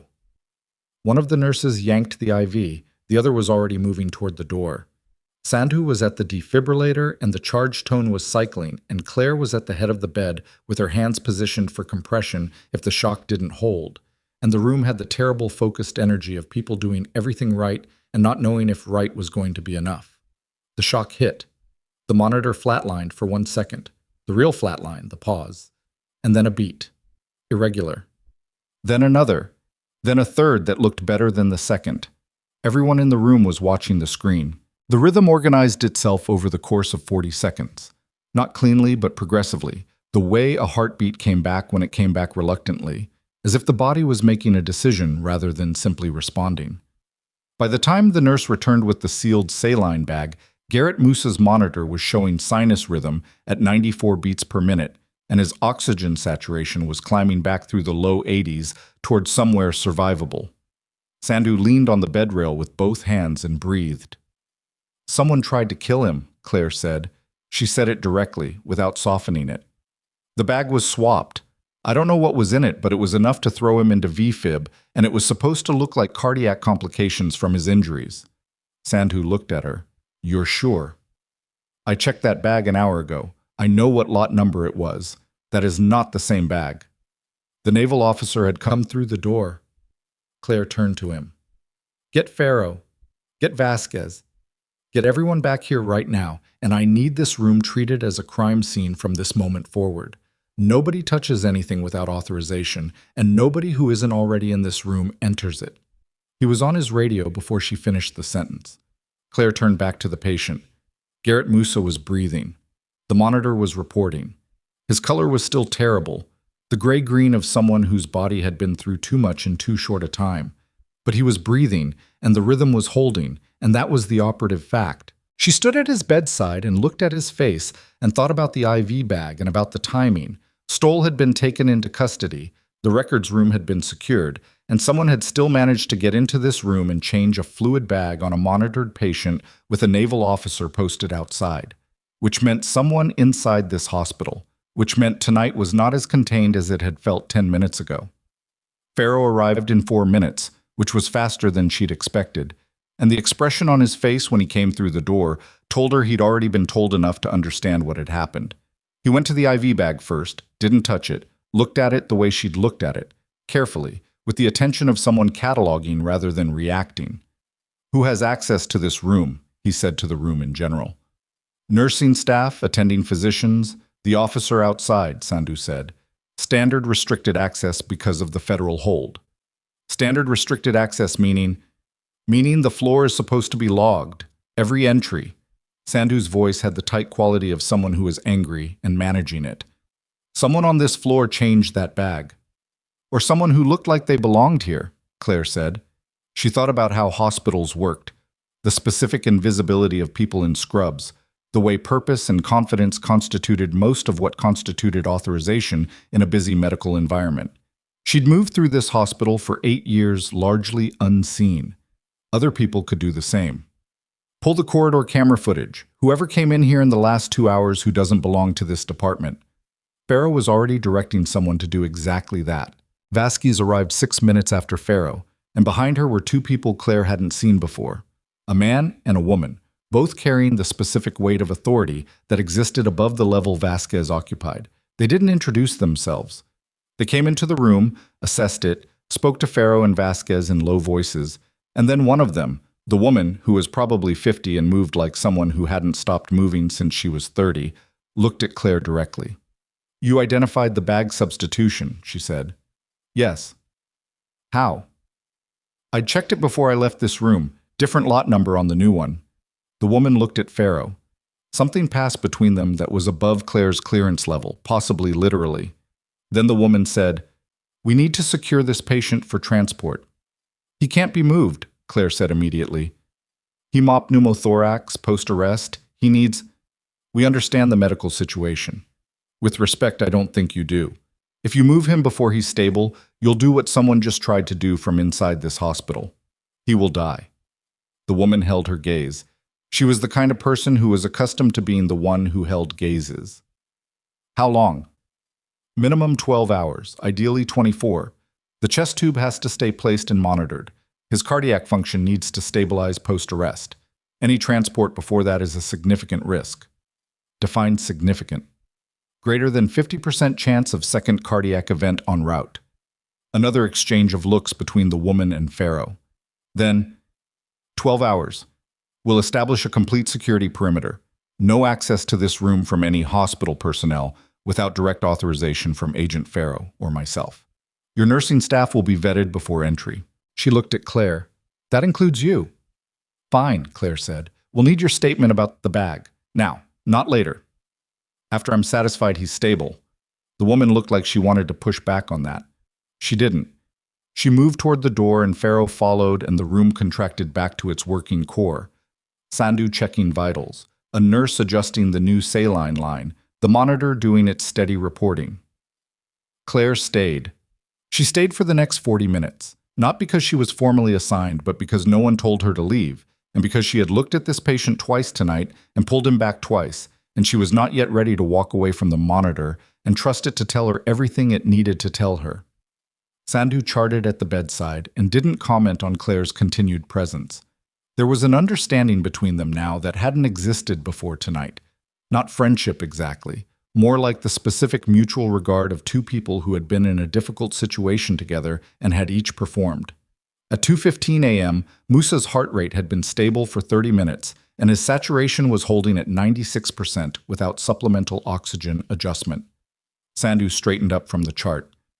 "I think he's going to make it through the night," she said. She said it carefully, the way you said things like that when you'd been surprised before. "He's going to make it longer than that," Claire said. Sandhu looked at her. "The bag. If you hadn't caught it, I know." "Is that—" Sandhu stopped, started differently. "Is that something from before, knowing to check things like that?" Claire looked at Musa's face. "It's something from paying attention for a long time," she said, which was the most honest answer she had. She gave her statement to Farrow in the corridor at 2:30 a.m., standing rather than sitting because she'd been sitting in consultation rooms and break rooms all night and she was tired of the posture of someone being managed. She told him what she'd seen in the room, what she'd identified, in what order, with what degree of certainty. He recorded it. He asked 3 follow-up questions, each of which she answered directly. It took 19 minutes. When it was done, Farrow looked at his notes rather than at her for a moment. a thinking posture she'd come to recognize rather than an avoidance one. "The corridor footage," he said, "from the 2 hours before the code." "What did you find?" "A dietary services employee who has worked this hospital for 11 years. He entered the room at 1:48 carrying a cleanup tray. He left at 1:51. Farrow looked up. "The bag was changed in that window." "He was coerced." "We think so. He's in an interview room now. He's not a bad person. He has a family, and someone with specific knowledge of that family found a way to make him cooperative." Farrow's voice was even, but there was something underneath it. Not disgust, something more tired than that. "This is what it looks like when someone has been running a cover-up long enough. The reach gets wider than you'd think." "Stoll made a call," Claire said, "from custody. He had a right to call his attorney. The call was monitored, but monitoring doesn't prevent communication of a kind." Farrow paused. "His attorney arrived at 11:45 p.m. We are looking at the attorney." The shape of it was getting wider than she'd let herself imagine during the records room confrontation. "How many people?" she said. Farrow didn't answer directly. "The names in Moose's file. We've been running them since we pulled the compilation." He paused. "It's more than one person with authority. It's a network. Not a large one, but connected at specific points in DoD contracting, naval special warfare oversight, and private military healthcare. Stoll is a node, not the center." Claire let that sit. "Who's the center?" "That's what the next phase of the investigation is going to determine." He looked at her steadily. "Which is why Moose's survival is not just medically important. He's the only person who was there and kept documentation and is still alive." "Yes. And I'm the only person who can authenticate that documentation against my original records." "Also yes." Claire looked at the trauma bay door. "Then we need to make sure he makes it 12 hours. Farrow nodded. He closed his notebook. He looked at her with that particular expression he'd had in the records room, the revised assessment, and said, "For what it's worth, what you did tonight. Twice. In that room. And the bag." He paused. "I've been in this work a long time. I don't often have to revise my read of a situation that completely. You're saying you underestimated me. I'm saying I didn't know what I was looking at when I walked into this hospital." He said it simply, without apology but also without defensiveness. "I do now." Claire accepted that. Not with warmth, exactly.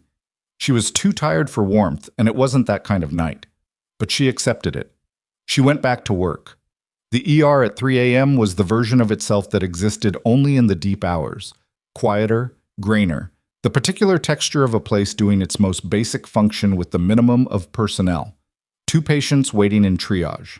A man with chest pain being monitored in Bay 3, who turned out to be musculoskeletal and left with discharge instructions and visible relief. Claire moved through it with the automatic competence of someone whose body knew this job better than her mind needed to supervise it, and she let the work do what work did, which was give her something to put her hands on while everything else was beyond the reach of her hands. At 4:10 a.m., Marcus Hale appeared at the nursing station. He was still in his scrubs and had clearly not gone home, which she'd expected. Residents didn't go home after nights like this. They orbited the hospital in a state of unresolved adrenaline. "The patient in Bay 1, he said. He coded. He's stable now." "I heard." He stood at the counter for a moment. He had the look of someone who had been processing the evening and had arrived at a specific question. "The chest tube. The bag. How do you know things like that?" "Experience," Claire said. "What kind of experience?" She looked at him for a moment. He was young, and he was asking honestly, not prurient, not looking for gossip, asking the way someone asked when they were trying to understand the shape of what competence looked like over a career long enough to produce that kind of knowledge. The kind you get when the situations are extreme and the consequences of being wrong are immediate, she said. "That's all it is. It doesn't come from anywhere mystical. It comes from high-stakes repetition over a long time." He nodded slowly. "I listened to you tonight. About the tube." "You did." "Ashworth didn't. And then he had to." "Yes." "Does that happen a lot? For you?" Claire thought about 8 years of supply corridors, 8 years of corners, 8 years of saying true things in rooms where the true things were inconvenient. "More than it should," she said. "Less than it used to." Marcus looked at the triage board, then back at her. "I want to be the kind of doctor who listens," he said. It came out slightly awkward, the way sincere things came out when you weren't used to saying them in professional settings. I know it sounds obvious." "It's not obvious," Claire said. "It's actually harder than most of the technical stuff. But it matters more." He nodded again and went back to wherever he'd been orbiting. Claire watched him go and thought about what he'd be like in 10 years. Whether he'd keep that specific willingness to be wrong, or whether the institutional weight of medicine would erode it the way it eroded most things. She hoped he'd keep it. She had no way of knowing. At 5:50 a.m., 40 minutes before the end of her shift, Vasquez appeared. She came to the nursing station and stood beside Claire with the posture of someone who had been awake all night and was not yet letting it show. "The corridor footage," she said. "We found something else, beyond the dietary worker." Claire put down the chart she was holding.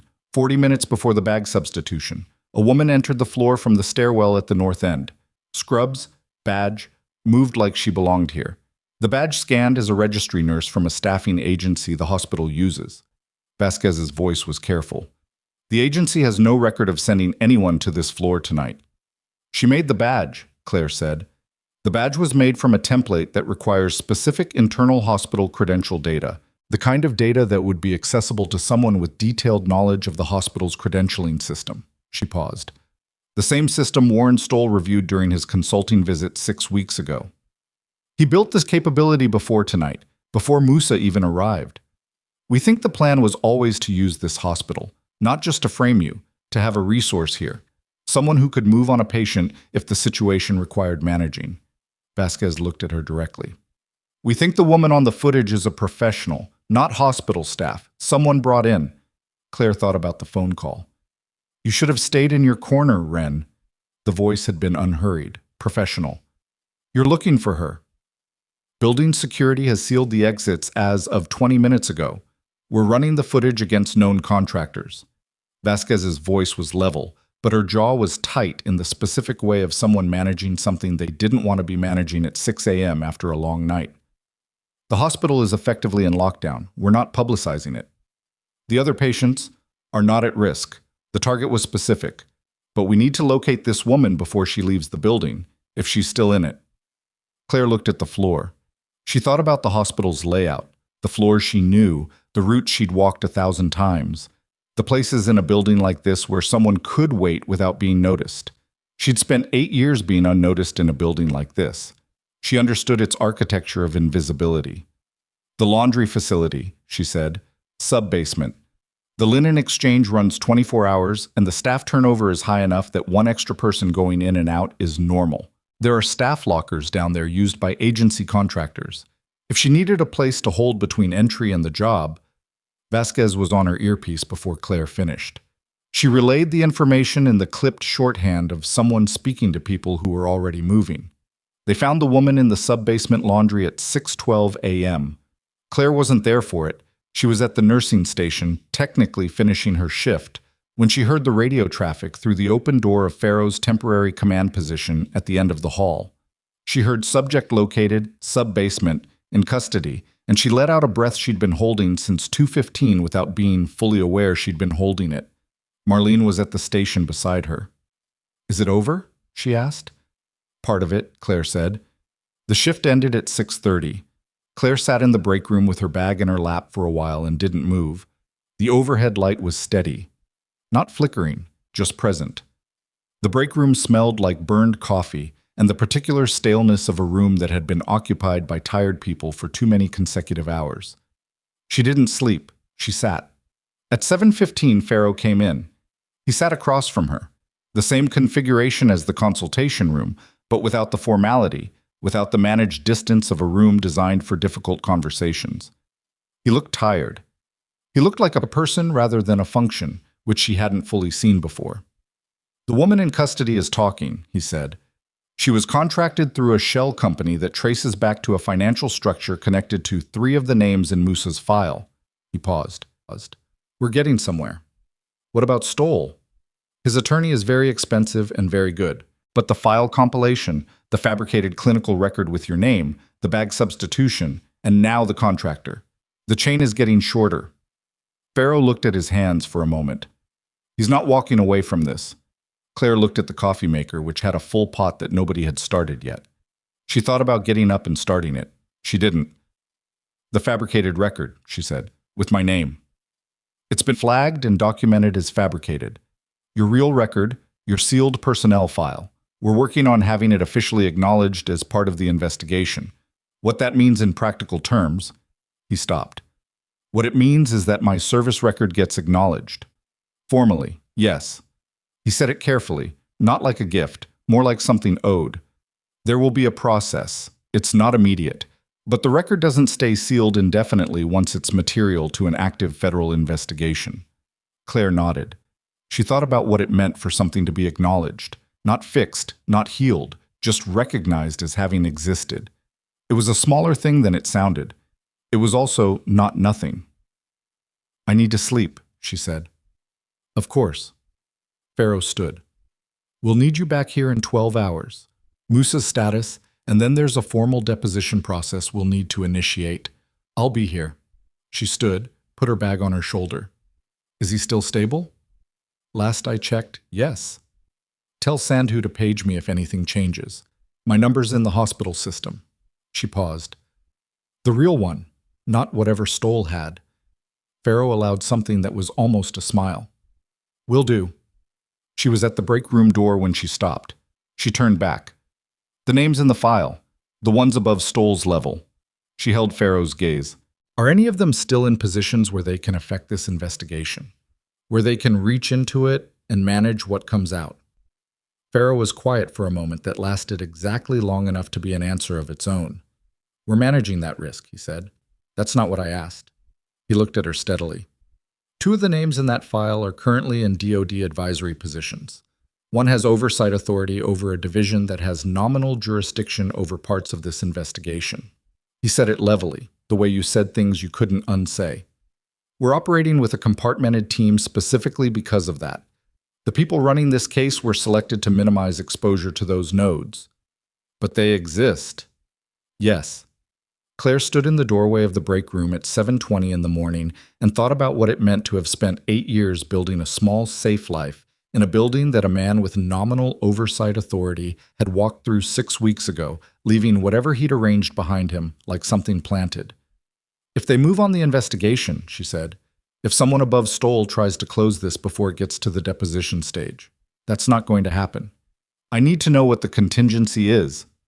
Farrow held her gaze. He was tired and he was honest, and those 2 things together produced something more reliable than either alone. Musa's compilation file has been copied to 4 separate secure locations, 2 of which are outside DoD jurisdiction entirely. Your statement has been recorded and transmitted. The contractor in custody is talking to a federal prosecutor as of 20 minutes ago, not to NCIS, civilian federal jurisdiction, specifically to reduce exposure to naval oversight structures. He paused. The contingency is that even if someone above us tries to close the door is already open from the other side. Claire absorbed that. Okay, she said. She went home. The apartment was quiet in the specific way of apartments that have been empty all night. A different quality of quiet from the hospital, personal rather than institutional, hers. She dropped her bag by the door and didn't turn on any lights. The rain had stopped sometime while she wasn't paying attention, and the early morning light was coming through the window at the low angle of something just beginning. She stood in her kitchen and drank a glass of water and stood there for a while. She thought about Garrett Musa's chest rising and falling.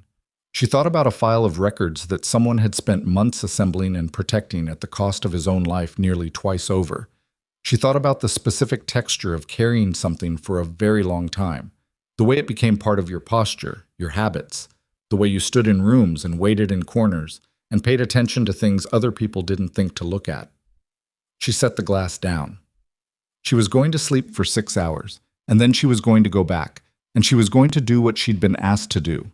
Review the records, identify the alterations, give the deposition that put the documentation in proper evidentiary form. She was going to do it carefully and completely and without theatrics, because that was how she'd always done things that mattered. She was halfway to her bedroom when her laptop, sitting open on the table where she'd left it 2 days ago, made the sound it made when an email arrived. She almost didn't stop. She stopped. She looked at the screen. The email was from an address she didn't recognize, a string of numbers and letters that resolved, when she looked at it closely, into something that wasn't random. It was a coordinate format, latitude and longitude, rendered as an email address, the kind of encoding that someone with a specific type of training would recognize immediately and a civilian would read as noise. She opened it. The body of the email was 4 lines. No greeting, no signature. The file Musa built isn't complete. There's a second compilation. Physical, not digital. He told me where it is 3 months ago in case he didn't make it. He made it, but the physical set is more complete than what's on the drive. There are 7 names in the physical set that aren't in the digital file. I know what you are. I know what you did tonight. The 7 names include 2 people currently running the compartmented team that's managing your investigation. You're not safe yet. Claire read it twice. She stood in her apartment in the early morning light with her laptop open and her bag still by the door, and the residue of the longest shift of her life still on her skin. And she thought about Pharaoh saying the people running this case were selected to minimize exposure to those nodes with the specific confidence of someone who believed what they were saying. She thought about a compartmented team selected by people whose names might be on a list she hadn't seen yet. She thought about the coordinate format in the email address, and what it meant that someone had sent it to her personal email from an address like that, and what it said about who the sender was, and what they knew, and how they knew it. She read the email a 3rd time. Then she closed the laptop, picked up her bag, and started looking for her keys. The keys were on the hook by the door, where they always were. Claire grabbed them, grabbed her phone. The replacement Vasquez's team had returned to her at the end of the shift, her personal cell still in evidence, and stood in her apartment doorway for 3 seconds, deciding whether what she was about to do was the right call or the kind of thing that got people killed by being too independent at exactly the wrong moment. She went back to the laptop. She read the email a 4th time. The coordinate format in the sender address, she worked it out on a notepad, converting the number strings, and came up with a location 40 minutes south of Harlow Ridge, in the kind of rural area that didn't have much in it except farmland and the occasional light industrial facility. She didn't know what was there. She didn't know who had sent the email or how they had her address, or whether the 7 names they were describing were real or a fabrication designed to pull her away from the hospital at the moment when her absence would matter most. She thought about what Pharaoh had said. The people running this case were selected to minimize exposure. She thought about who did the selecting. She took out the replacement phone and called Pharaoh directly. He answered on the 2nd ring, which meant he hadn't slept either. "I need to see you," she said. "Not at the hospital." A pause. "What happened?" "I received an email. I need you to look at it in person before I tell you what it says. I need to see your face when you read it." Another pause. Longer. "That's an unusual request." The email suggests that 2 people running your compartmented team are on a list of names connected to Stoll's network. She said it plainly, watching her own voice for anything that sounded like panic and finding nothing. "If I'm wrong, looking at your face when you read it will tell me I'm wrong. If I'm right, I'd rather find out that way than over a phone line that routes through your department's communications infrastructure." The silence that followed was the most informative silence she'd gotten from him yet. "Give me the address of somewhere you can be in 20 minutes, he said. "Somewhere public." She gave him the name of a diner 4 blocks from her apartment that opened at 6 a.m. and was therefore already serving people who worked early shifts and didn't ask questions about the company you kept. She was there in 8 minutes. She ordered coffee she didn't need and sat in a booth by the window and watched the street in the early morning light. The ordinary movement of a city at 7:40 a.m., people going to work, a delivery truck idling on the corner, a woman with a dog who had stopped to check her phone. Pharaoh arrived at minute 17. He was alone, which was either a good sign or information she didn't have enough context to interpret. He slid into the booth across from her and didn't order anything. She turned the laptop to face him and let him read. She watched his face. She was good at reading faces. Not because she was particularly empathic, but because she'd spent years in situations where misreading a face had real consequences, and that kind of repetition built a specific accuracy. She watched Pharaoh's face move through the email, and she cataloged what she saw. Initial alertness, then focus, then something that tightened around his eyes when he reached the 3rd paragraph, and then, not shock, because he was too trained for shock, a very specific and very contained recalibration. He looked up. You believed it immediately, she said. He didn't answer right away. He looked at the email again, then the two names. I don't know what names the email is referring to, but the description. People currently running the compartmented team. There are 4 people at that level, and 2 of them were appointed through a chain of authority that I have had questions about. He said the last 2 words carefully, like a man who had been carrying a specific and unverifiable concern for long enough that saying it out loud was its own kind of relief. You didn't flag it. I flagged it internally. It was assessed and dismissed. He paused. By one of the 4 people. The coffee in front of her was too hot to drink. She wrapped her hands around the mug anyway. So the question is whether the physical file exists, where it is, and whether we can access it through a channel that doesn't route through the people it potentially implicates. Yes. He looked at her. The sender. Do you have any read on who it is? The email address format is coordinate encoded. Military training, probably. The phrasing is someone who knows the situation from the inside. They reference Musa by name without explanation. They know what I did tonight. They know about the compilation. She paused. Someone who was in contact with Musa before he was shot. A source. Someone who knew what Musa was building and has been watching to see if he survived, and decided when he did that the digital file alone wasn't sufficient, that I needed to know the physical set exists. She looked at Pharaoh steadily. I think this person has been waiting to see if last night resolved the situation or complicated it. They're telling me it's still complicated. Pharaoh pulled out his own phone. He was quiet for a moment, thinking. Then, there's a federal prosecutor. She's the one the contractor from the laundry started talking to this morning. She's civilian DOJ, not connected to the DOD oversight chain, and I worked with her on a separate case 3 years ago. I trust her in the specific sense that I have direct evidence of her integrity under pressure. He looked up. If the physical file exists and it contains what the email claims, it needs to go to her directly, not through NCIS command, not through Naval Special Warfare, directly. Can you arrange that without it going through the people who might be on the list? If I do it in the next 2 hours, before the morning briefing where I'd normally escalate, he paused. Yes. Claire thought about the coordinate in the email address. I want to respond to the sender, tell them we're coming, see if they'll meet us at the location, or at least confirm the file's there. That could be, if it's a setup, I'll know when I get there. I've been in setups before. She said it without drama, as a statement of professional experience. And if it's real, showing up alone or not showing up at all costs us the most complete evidence in this case. Pharaoh looked at her for a long moment. He had the expression of a man making a calculation that he knew was going to commit him to something, and making it anyway. I'll call the prosecutor while you contact the sender. We leave in 15 minutes. She composed the reply in the diner booth. 6 words. Confirm location. We are coming now. She sent it and watched the sent confirmation appear, and then watched the screen for a response. It came in 4 minutes. A single line. Storage Unit 7, Kellard Road Facility. Code is 2016. I'll be there. The Kellard Road facility was 43 minutes south, which matched the coordinates.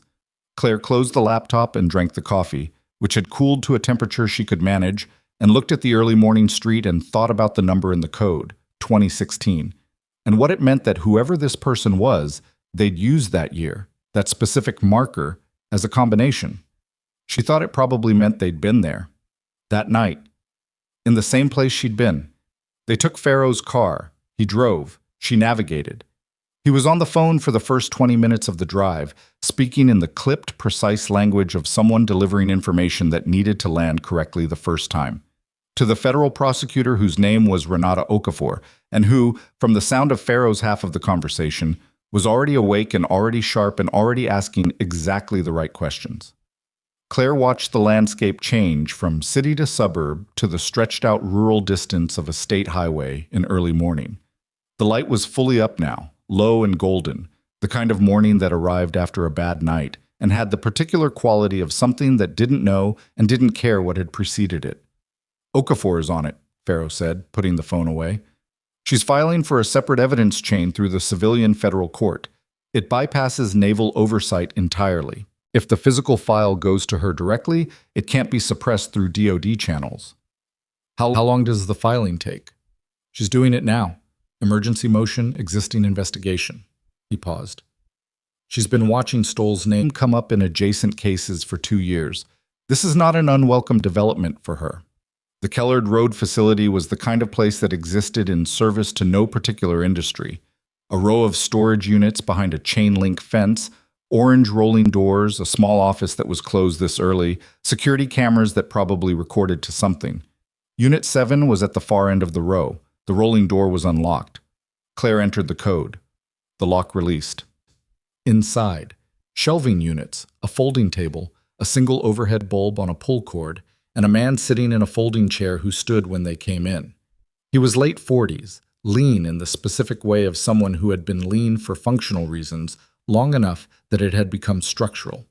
He had a beard that had been maintained once and wasn't currently, and he was wearing civilian clothes that fit him the way civilian clothes fit people who still moved like they were in the field. His eyes went to Claire first, then to Pharaoh, then back to Claire with the specific quality of recognition. "Wren," he said. Not a greeting.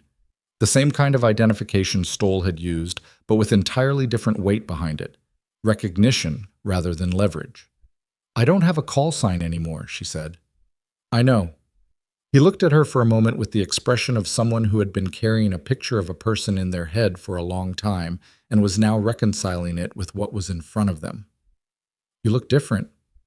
It's been 10 years. "Yeah." He put his hand out. "Dario Reyes. I was attached to the unit as an intelligence liaison from 2014 to 2016. We overlapped for about 7 months. She shook his hand. The name settled into something in the back of her memory. Not a face, but a presence.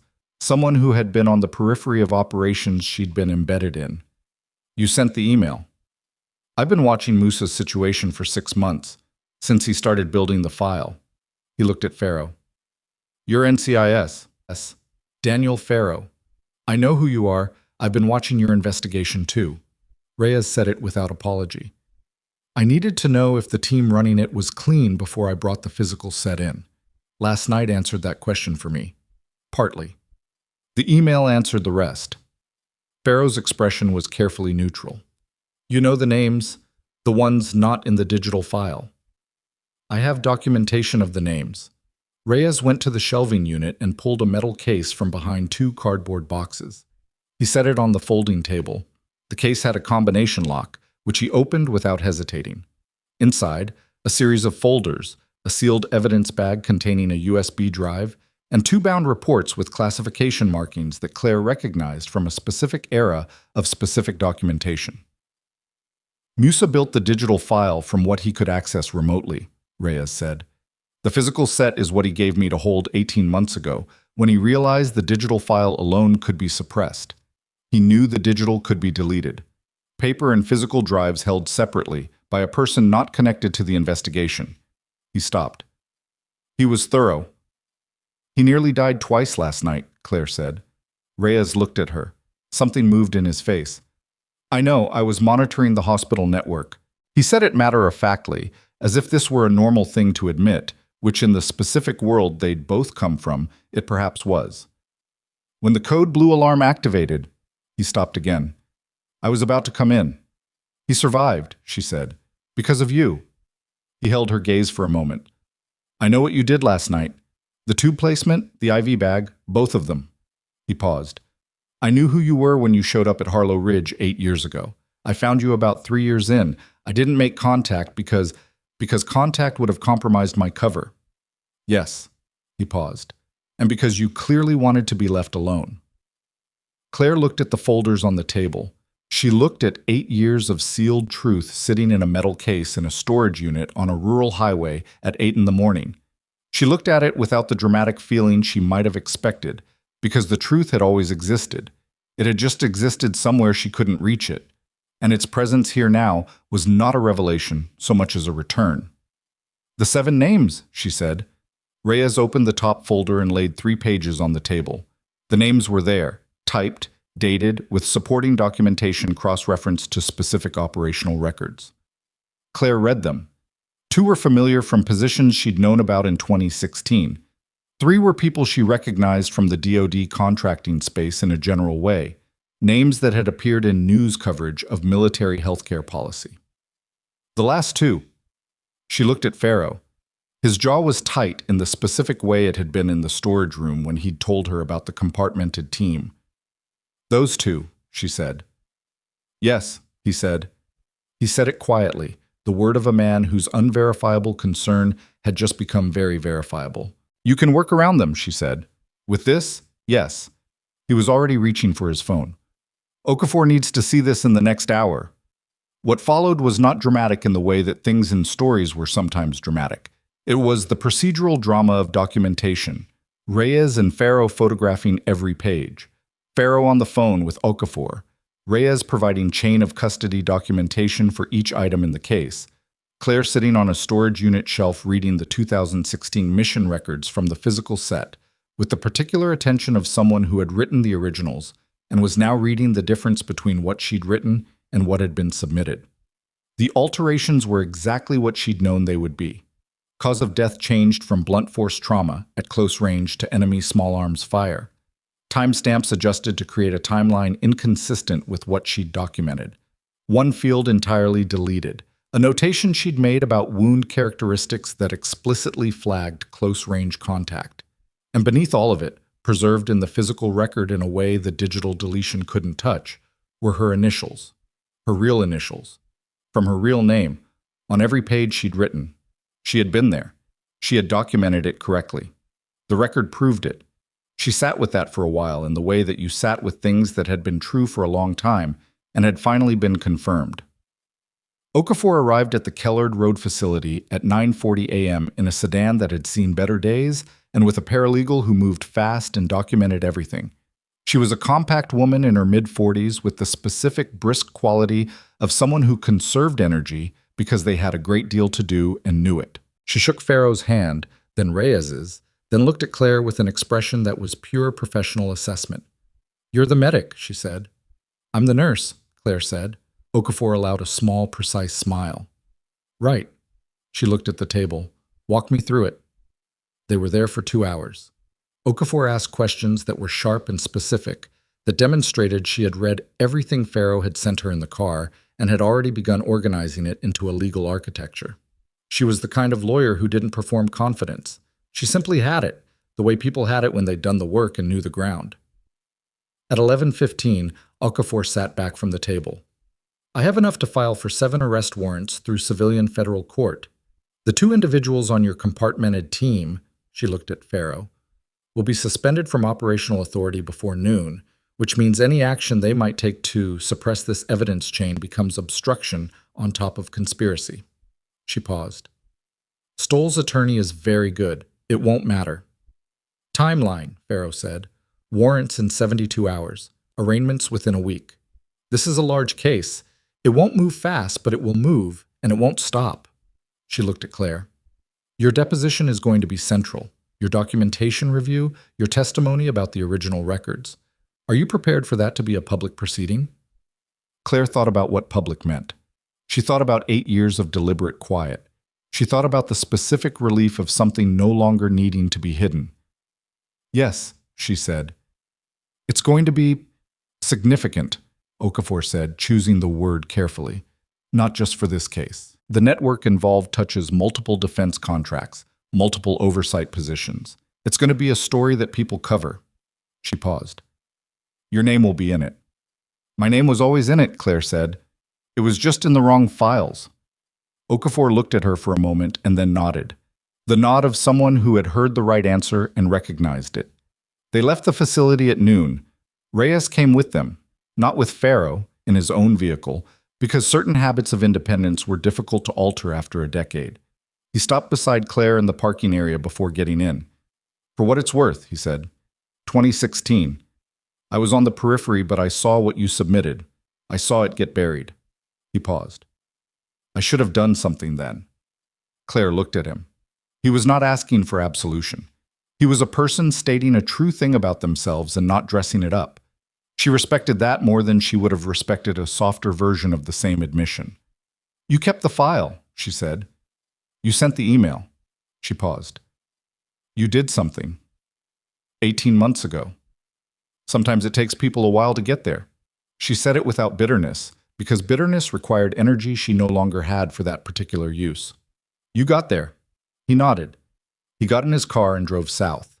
Claire rode back to the city with Pharaoh, who was on and off the phone for most of the drive, managing the logistics of what was now a significantly larger and differently structured operation. She sat in the passenger seat and watched the highway and thought about Garrett Musa in a trauma bay, and about what he'd spent months assembling and protecting, and about what it meant that a man she'd saved twice in one night had also, in a way, been saving her, building the case that returned her name to the record, that made the quiet corner of the supply room no longer necessary. She was back at Harlow Ridge by 1 p.m. She hadn't been asked to come back. She came back because Musa was there, and because she'd said she would check on him, and because it was, regardless of everything else that was true, her hospital. Sandhu was at the nursing station and looked up when Claire came down the corridor with the specific expression of someone who had a great deal to say and was rationing it. "He's awake," she said. Claire stopped. "When?" "About an hour ago. Brief. He's in and out, but he's responsive. He's tracking. His sats are good." Sandhu paused. "He asked for you." The naval officer outside the trauma bay door checked Claire's ID with thoroughness that would have felt excessive at any prior point in her career and felt entirely appropriate now. She went in. Garrett Musa looked worse in full daylight than he had in the crisis lighting of the previous night, which was medically expected and visually difficult. The color was coming back unevenly, the way it always did, better around the face and worse at the extremities, the body's prioritization visible on the surface. His eyes were open when she came in, and they tracked to her with an alertness that was better than she'd allowed herself to hope for. She pulled the chair close to the bed and sat. "You made it through the night," she said. His voice, when it came, was rough and very quiet. Heard it was close.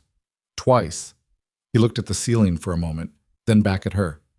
"The file," he said. "Did they get—" "Reyes had the physical set. Okafor has everything now." She watched his face. "It's going to hold."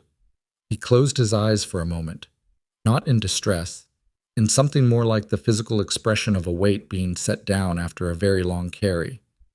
"I didn't know if you'd still be here," he said, "when they brought me in. I didn't know if you'd stayed in medicine or if—" "I stayed. I saw your name on the board, the triage board." He paused. "That's why I asked for this hospital. I knew if something went wrong medically, and I knew it probably would—" He stopped. His breathing was controlled and deliberate, the breathing of someone managing pain without showing all of it. "I knew you'd know what to do." Claire sat with that. The specific weight of being someone's contingency plan, not a comfortable thing, not an uncomfortable thing, just a real thing. "You could have told me," she said, "before last night, that you were building the case, that Reyes had the physical file. I couldn't trust that your cover was clean.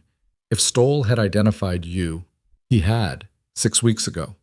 Musa's expression tightened. "I didn't know that." "I didn't either." They sat with the specific quality of two people who had both been operating on incomplete information in the same dangerous situation and had both survived it, which was not a comfortable thing, but was its own kind of solidarity. "The 4 people who died," Claire said, not gently, not harshly. "The ones in 2016. "I know. The record is going to reflect what actually happened." He looked at her. "All of them?" "All of them." He didn't say anything. His jaw moved in the way that jaws moved when people were managing things that had been unmanageable for a very long time. She didn't try to fill the silence. She had learned that some silences were the most important part of the conversation. The warrants were filed on Thursday. Claire was in the hospital when she found out, not because she was watching for it, but because Pharaoh called her directly, which she'd come to understand was his way of indicating that information was for her specifically, not for the general record. 7 warrants, he said, all executed within the same 6-hour window to prevent forewarning. Stoll, 4 members of his contractor network, and the 2 individuals from the compartmented team. He paused.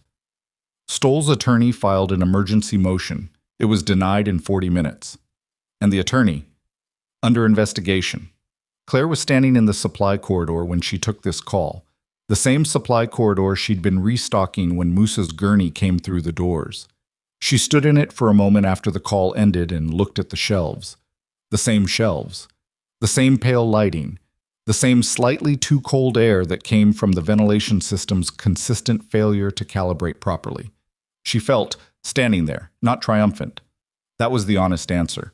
Triumphant was the wrong register for what she felt, which was something more like the specific exhaustion of having done a very hard thing for a very long time and having arrived, finally, at the end of the long part. The deposition happened over 3 days, 2 weeks after the warrants. It was held in a civilian federal building, in a conference room that had the same institutional quality as every conference room Claire had ever sat in, which she found oddly stabilizing. Okafor conducted the questioning. A court reporter documented everything. Farrow was present, but peripheral. 2 attorneys representing the defense were present and asked questions that were thorough and occasionally pointed and ultimately could not touch what they were trying to touch because the documentation was solid and Claire's memory was exact, and she had written the original records herself. She identified 37 specific alterations in the submitted 2016 mission report.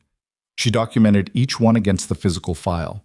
She described the wound characteristics she'd observed and recorded, and explained in clinical language why they were inconsistent with the reported cause of death, and she answered every follow-up question with the patience of someone who had spent 8 years being certain of something and was now explaining it to people who finally had the authority to act on it. On the second day, one of the defense attorneys, older, experienced, the kind of lawyer who had won difficult cases by finding the seam in a witness's certainty, spent 45 minutes trying to establish that her memory was unreliable, that the stress of combat medicine compromised accurate observation, that 8 years created distortions in recollection. Claire let him finish. Then she said, "I documented everything contemporaneously, in writing, on the night of the incident. The documentation in the physical file matches my testimony precisely.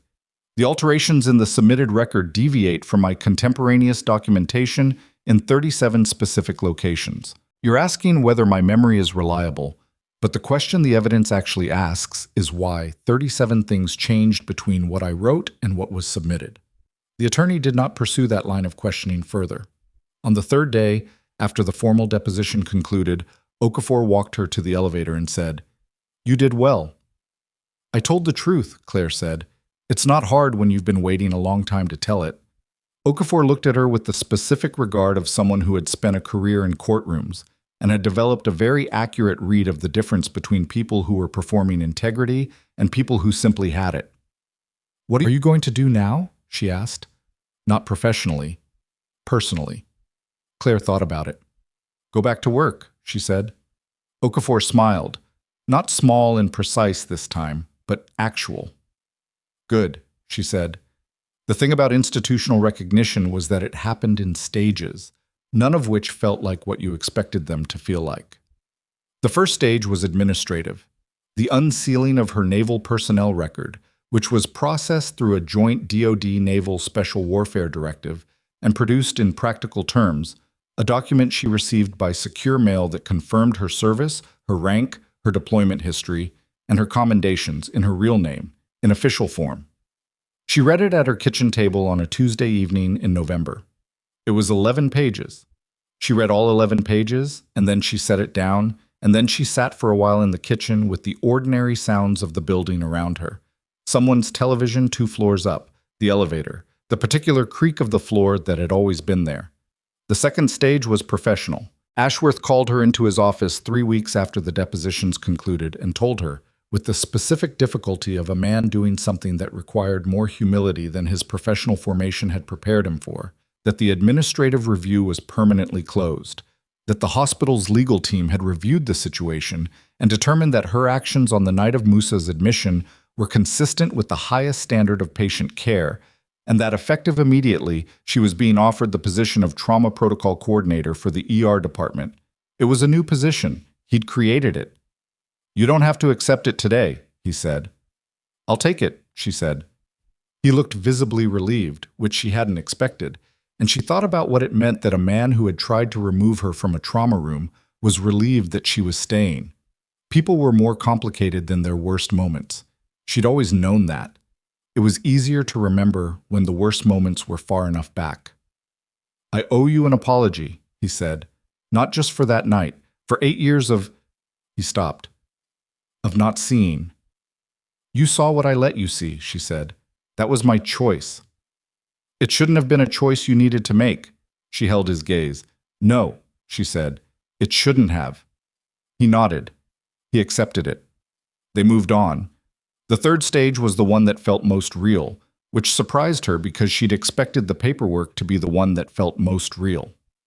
Garrett Musso was discharged from Harlow Ridge on a Wednesday afternoon in late October, 5 weeks after he was admitted, 3.5 weeks after the chest tube was removed, 2 weeks after he walked the length of the corridor and back for the first time without stopping. Claire was on shift. She was at the nursing station when he came down the corridor in street clothes with a discharge folder under his arm and a gait that was careful and not yet easy, the gait of a body that had been severely damaged and was doing the hard work of returning to itself. He was accompanied by 2 people she didn't know. Family, from the look of them, a woman and a teenage boy who both had his eyes. He stopped at the nursing station. "Thank you," he said. It was inadequate, which he clearly knew, and real, which she also knew. She looked at him, at the person who had spent months building a case that returned her name to the record, who had used his last available energy to say 3 words that meant something to exactly one person in that trauma bay, who had chosen this specific hospital on a specific night because he trusted a name he'd seen on a board.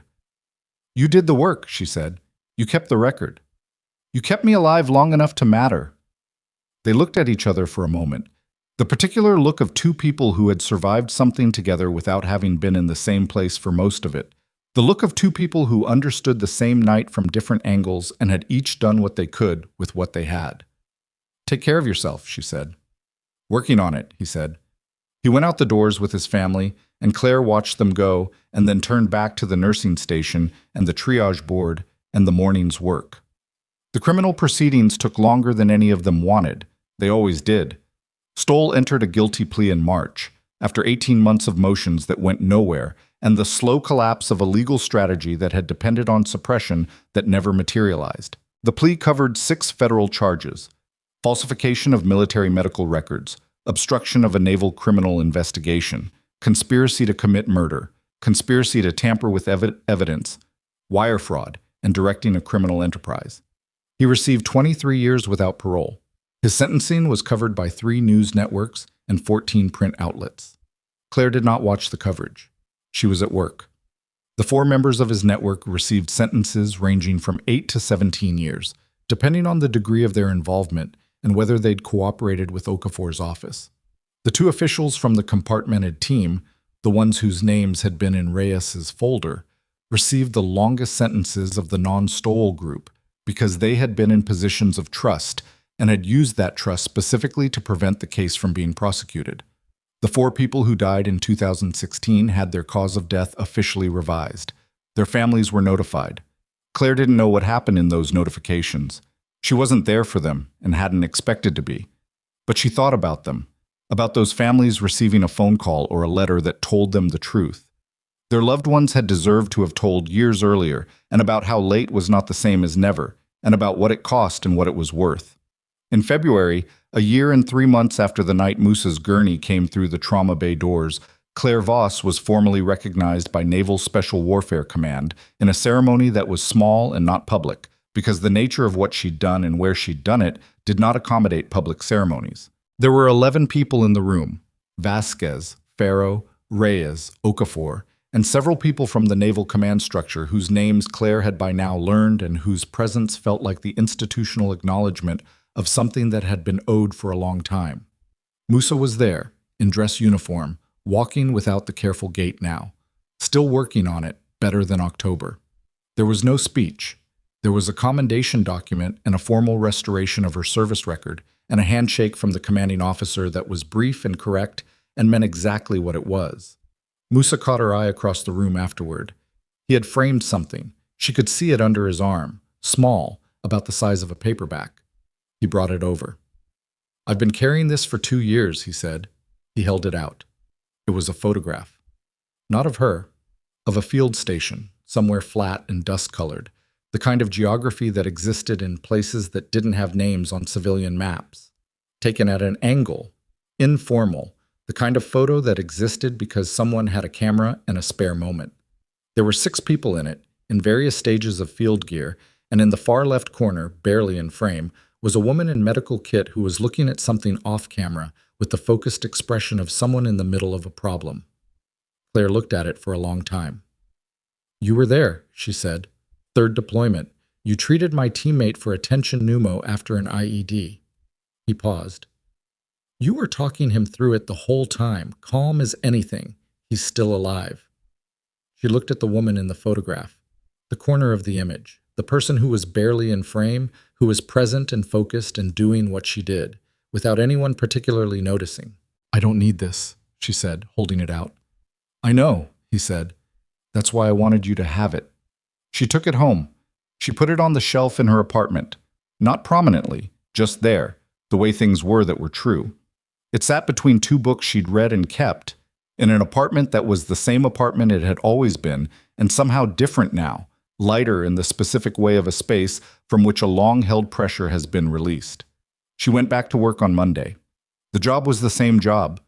The triage board, the supply corridors, the bad coffee, the patients who were frightened and the families who were worse than frightened, the residents who were learning and the nurses who were tired, and the 1,000 small decisions that added up to the difference between a person going home and not going home.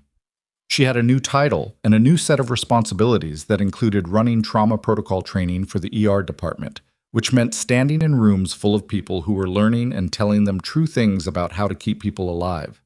She was good at it. She had always been good at it. One Tuesday in March, a new resident, fresh, earnest, the kind of nervous that would either develop into competence or wash out in the first year, followed her into the supply corridor after a complicated trauma activation and said, "How do you know when to trust your own read of a situation? Against what everyone else is saying?" Claire finished the count on the IV bags before she answered. She thought about it honestly, not to perform thoughtfulness, but because it was a real question and deserved a real answer. "You build evidence," she said. "You look at what's in front of you, not at what's convenient. You say what you see, even when it's inconvenient to say it. And when people tell you you're wrong, you check your work, and if the work is right, you say it again." She put the bags back on the shelf. The trust comes from doing it enough times in enough situations to know the difference between doubt and accuracy. The resident looked at her. What if nobody listens? Claire thought about corners. She thought about supply corridors. She thought about 8 years of true things said in rooms that chose not to hear them, and about a gurney coming through doors at 6:14 p.m. on a rainy Tuesday, and about the specific cost and the specific value of staying anyway. "You save the patient," she said, "and then you figure out the rest." It wasn't a complete answer. She didn't think a complete answer existed, or needed to. Some things were only understood by people who were already in the middle of learning them. She went back to work. The triage board had 4 names. The coffee was burned. The ventilation system was running cold. Somewhere down the hall, a monitor was reporting the steady rhythm of a person who had decided, against several odds, to continue. She picked up the first chart. This was what she was. Not a corner or a secret or a sealed record in a file somewhere. A person who showed up, who paid attention, who said true things and did the work regardless of who was watching or whether anyone was watching at all. That had been true when nobody knew it. It was true now that some people did. The difference between those two states was smaller than it should have been, and larger than she'd expected, and she was still figuring out what to do with that gap. Still learning, like everyone, how to carry recognition as easily as she had always carried its absence. She was, she thought, going to be okay. She had been okay for a long time, actually. She just hadn't had the paperwork to prove it. The world had never needed her to be extraordinary. It had needed her to be present, consistent, and willing to say difficult, true things in rooms full of people who would rather not hear them. She had done that in field stations with no names, and she had done it in a corridor outside a trauma bay, and she would do it tomorrow in whatever room required it. Some people wore what they were on the outside. Some people carried it quietly, for years, until the moment it was needed. Both kinds of people mattered. Only one kind surprised you.